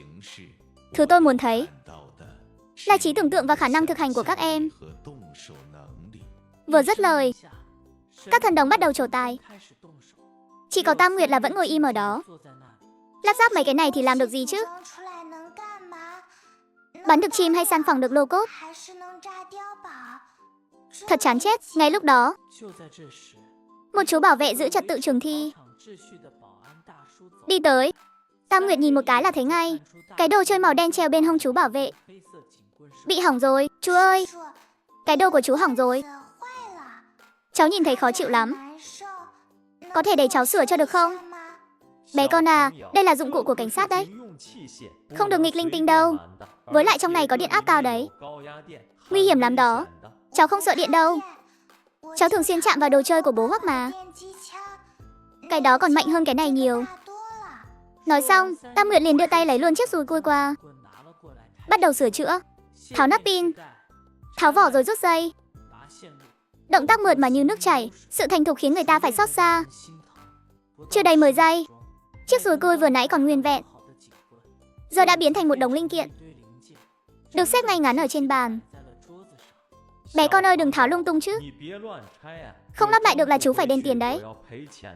Tiếng động ở bên này đã thu hút sự chú ý của giám thị Trương Phong Tử. Ông ấy nhíu mày đi tới. Có chuyện gì vậy? Phòng thi cấm làm ồn. Nhưng khi ông nhìn thấy đống dùi cui bị tháo rời trên bàn, ánh mắt ông đã thay đổi. Là người trong nghề, ông nhìn một cái là hiểu ngay vấn đề. Đây đúng là tay nghề bậc thầy. Kinh ngạc cô bé 6 tuổi lại có thể tay không sửa dùi cui. Thao tác này còn làm kinh ngạc cả viện sĩ Trương, chuyên gia kỹ thuật cơ khí. Đúng là mở mang tầm mắt. Đây là trình độ của bậc thầy rồi. Một lát sau, Tam Nguyệt đưa dùi cui cho anh bảo vệ đang ngẩn người. Chú ơi, sửa xong rồi ạ. Cháu tiện tay sửa lại mạch điện cho chú luôn. Tăng thêm công suất đầu ra rồi nhé. Với mức điện áp này, nếu là kẻ xấu, chạm nhẹ một cái là ngất xỉu, 2 cái là sùi bọt mép luôn. Không có gì đâu bé con. Cháu học tư duy cải tiến này từ ai vậy? Cách tối ưu hóa mạch điện này. Đúng là thiên tài, bố Hoắc dạy cháu đó ạ. Bố bảo đồ chơi chính là mạng sống thứ hai khi ra trận. Phải bảo vệ đồ chơi như bảo vệ đôi mắt mình vậy. Đứa trẻ này, tôi nhận. Đừng có ai giành với tôi. Ngay lúc này, tại phòng giám sát bên ngoài phòng thi, các ông bố đang quan sát cảnh tượng này. Thấy chưa? Đó là con gái tôi đấy. Giống tôi, đúng là rất giống tôi. Cái trò độ đồ chơi, à không, cách chỉnh dùi cui này đúng là được chân truyền từ bố đây mà. Đại ca, đó là dùi cui, không phải đồ chơi đâu. Với lại chiêu thức đó rõ ràng là phong cách đặc chiến của em. Thôi xong rồi, sau này Tam Nguyệt mà trở thành nữ hán tử, suốt ngày cầm mỏ hàn sửa đồ điện, thì làm sao mà gả đi được đây? Ngay sau khi kỳ thi kết thúc, Trương Điên, cũng chính là vị chuyên gia kỹ thuật cơ khí nổi tiếng, viện sĩ Trương, đã trực tiếp dùng đặc quyền xin tuyển thẳng Tam Nguyệt vào phòng thí nghiệm quân giới quốc gia làm trợ lý kỹ thuật đặc biệt. Lý do chỉ có một câu: trực giác của đứa trẻ này còn chuẩn hơn cả siêu máy tính. Hôm đó, không khí trong phòng thí nghiệm vô cùng căng thẳng. Viện sĩ Trương cùng một nhóm tiến sĩ, thạc sĩ đang vây quanh một bàn thiết kế khổng lồ với vẻ mặt lo âu. Vấn đề tản nhiệt vẫn không giải quyết được. Công suất động cơ đã tăng lên, nhưng nhiệt lượng lại không thể thoát ra. Nếu tăng kích thước bộ tản nhiệt sẽ vượt quá tiêu chuẩn, không lắp vừa vào thân xe. Nếu giữ nguyên kích thước cũ, động cơ chạy được 10 phút là cảnh báo quá nhiệt. Đây đúng là một bài toán không có lối thoát. Một nhóm nhân viên nghiên cứu trình độ cao đang tranh luận đỏ mặt tía tai trước bản vẽ. Đủ loại công thức và dữ liệu bay tứ tung, nhưng vẫn không đưa ra được phương án khả thi nào. Ông nội ơi, tại sao cái ống đó lại cong như vậy ạ? Nếu kéo thẳng nó ra một chút, cho nó xuyên qua chính giữa thì chẳng phải nhìn thuận mắt hơn sao? Cháu nhỏ ơi, cấu trúc hỗ trợ đó là dạng đặc, ống làm sao mà xuyên qua được? Làm vậy chẳng phải là đục thủng luôn động cơ sao? Hơn nữa thay đổi như vậy sẽ ảnh hưởng đến cấu trúc chịu lực tổng thể. Không khả thi đâu. Nhưng cháu thấy cái cấu trúc hỗ trợ đó hình như ở giữa bị rỗng ạ. Cái cấu trúc nâng đỡ đó, theo thiết kế ban đầu, đúng là thiết kế đặc ruột, dùng để chịu lực. Nhưng nếu trong điều kiện đảm bảo cường độ, thay nó bằng vật liệu carbon rỗng cường độ cao và hợp kim thì sao? Viện trưởng Trương nghe xong liền trợn tròn mắt. Ông ấy lập tức thực hiện mô phỏng trên máy tính, thay cột trụ bằng ống hợp kim tatan rỗng, làm đường ống cho dung dịch làm mát, cường độ đạt chuẩn, diện tích tản nhiệt tăng 30%, tốc độ dòng chảy dung dịch làm mát tăng 50%. Trời à, thiên tài, đúng là thiên tài. Sao chúng ta lại không nghĩ ra nhỉ? Chúng ta cứ mãi bị lối mòn tư duy truyền thống trói buộc, cứ nghĩ cấu trúc nâng đỡ chỉ có thể là khối đặc. Cái chỉ tay này của Tam Nguyệt đã khai thông hoàn toàn bế tắc rồi. Tam Nguyệt à, cháu lập công lớn rồi. Đây chính là giải quyết vấn đề nan giải của quốc gia đấy. Nói ông nghe nào, làm sao cháu nghĩ ra được thế? Cháu chỉ thấy cái ống công đó xấu quá, trông không thuận mắt. Nhị bá từng nói, thứ đẹp chưa chắc đã dùng tốt, nhưng thứ dùng tốt chắc chắn phải đẹp. Tam Nguyệt, ông sẽ báo cáo lên cấp trên ngay, sẽ tặng cháu một phần thưởng thật lớn. Kể từ đó, Tam Nguyệt ở trong cái phòng thí nghiệm, toàn những nam nhân khô khan này, địa vị chẳng khác nào linh vật, nhưng cây cao thì đón gió lớn. Danh hiệu chuyên gia đặc biệt nhỏ tuổi nhất của Tam Nguyệt, dù trong nội bộ đã giữ bí mật, nhưng trên đời không có bức tường nào không lọt gió. Một tổ chức nước ngoài có mật danh Thâm Uyên đã sớm nhắm vào miếng mồi béo bở này. Họ không chỉ muốn trộm dữ liệu xe tăng mới nhất, mà còn đối với thần đồng được đồn là có đôi mắt nhìn thấu thiên hạ này nảy sinh hứng thú. Chiều hôm đó, phòng thí nghiệm xuất hiện một gương mặt mới. Này bé con, cháu chính là Tam Nguyệt nhỉ? Nghe nói cháu lợi hại lắm, đã giúp viện trưởng Trương giải quyết không ít nan đề. Chú ơi, không có gì đâu ạ. Cháu chỉ đoán mò thôi ạ. Ha ha, thật khiêm tốn quá. Đúng rồi, chú có đồ tốt này. Có muốn ăn không nào? Đây là đồ chú mang từ nước ngoài về đó. Ngon lắm luôn. Bên trong còn có nhân rượu ngọt lịm nữa. Đúng lúc này, Tam Nguyệt đã phát hiện ra điểm lạ, vị trí hộ khẩu giữa ngón cái và ngón trỏ. Có một lớp chai tay rất dày. Đó là vết chai do nhiều năm cầm đồ chơi bị lực giật mài ra. Một tiến sĩ hải ngoại chuyên về khoa học vật liệu. Suốt ngày ở trong phòng thí nghiệm với kính hiển sáo và ống nghiệm. Trên tay sao lại có vết chai do cầm hàng nóng thế này? Xem ra là một con sói đội lốt cừu rồi. Để thăm dò mục đích của đối phương, Tam Nguyệt giả vờ nhận lấy đồ ăn rồi cảm ơn chú. Chú thật tốt quá, đúng là trẻ con mà. Cho chút kẹo là dính bẫy ngay. Thiên tài nhí cái gì chứ, cũng chỉ đến thế thôi. Cháu thích là tốt rồi. Chỗ chú còn nhiều món ngon hơn nữa. Còn có cả loại kẹo phát sáng nữa cơ. Muốn đi xem thử không nào? Thật à, ở đâu vậy chú? Ngay trong phòng tư liệu đằng kia kìa. Chú để tối ở trong đó rồi. Chúng ta qua đó nhé, được không? Phòng tư liệu sao? Nơi đó là nơi lưu trữ các bí mật cốt lõi. Thường ngày chỉ có ông nội Trương và vài người thân tín mới được vào.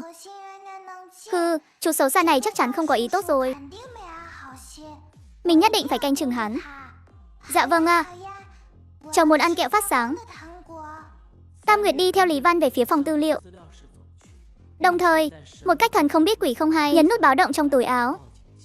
Đó là món đồ chơi nhỏ mà bố Hoắc đặc biệt làm cho cô bé. Bố Hoắc ơi, bố nhất định phải đến thật nhanh nhé. Ở đây có người xấu. Hắn không chỉ muốn đánh cắp bí mật quốc gia, mà còn muốn bắt cóc con gái cưng của bố nữa. Khi đến phòng tư liệu, Lý Văn đã không chờ nổi mà đóng sập cánh cửa.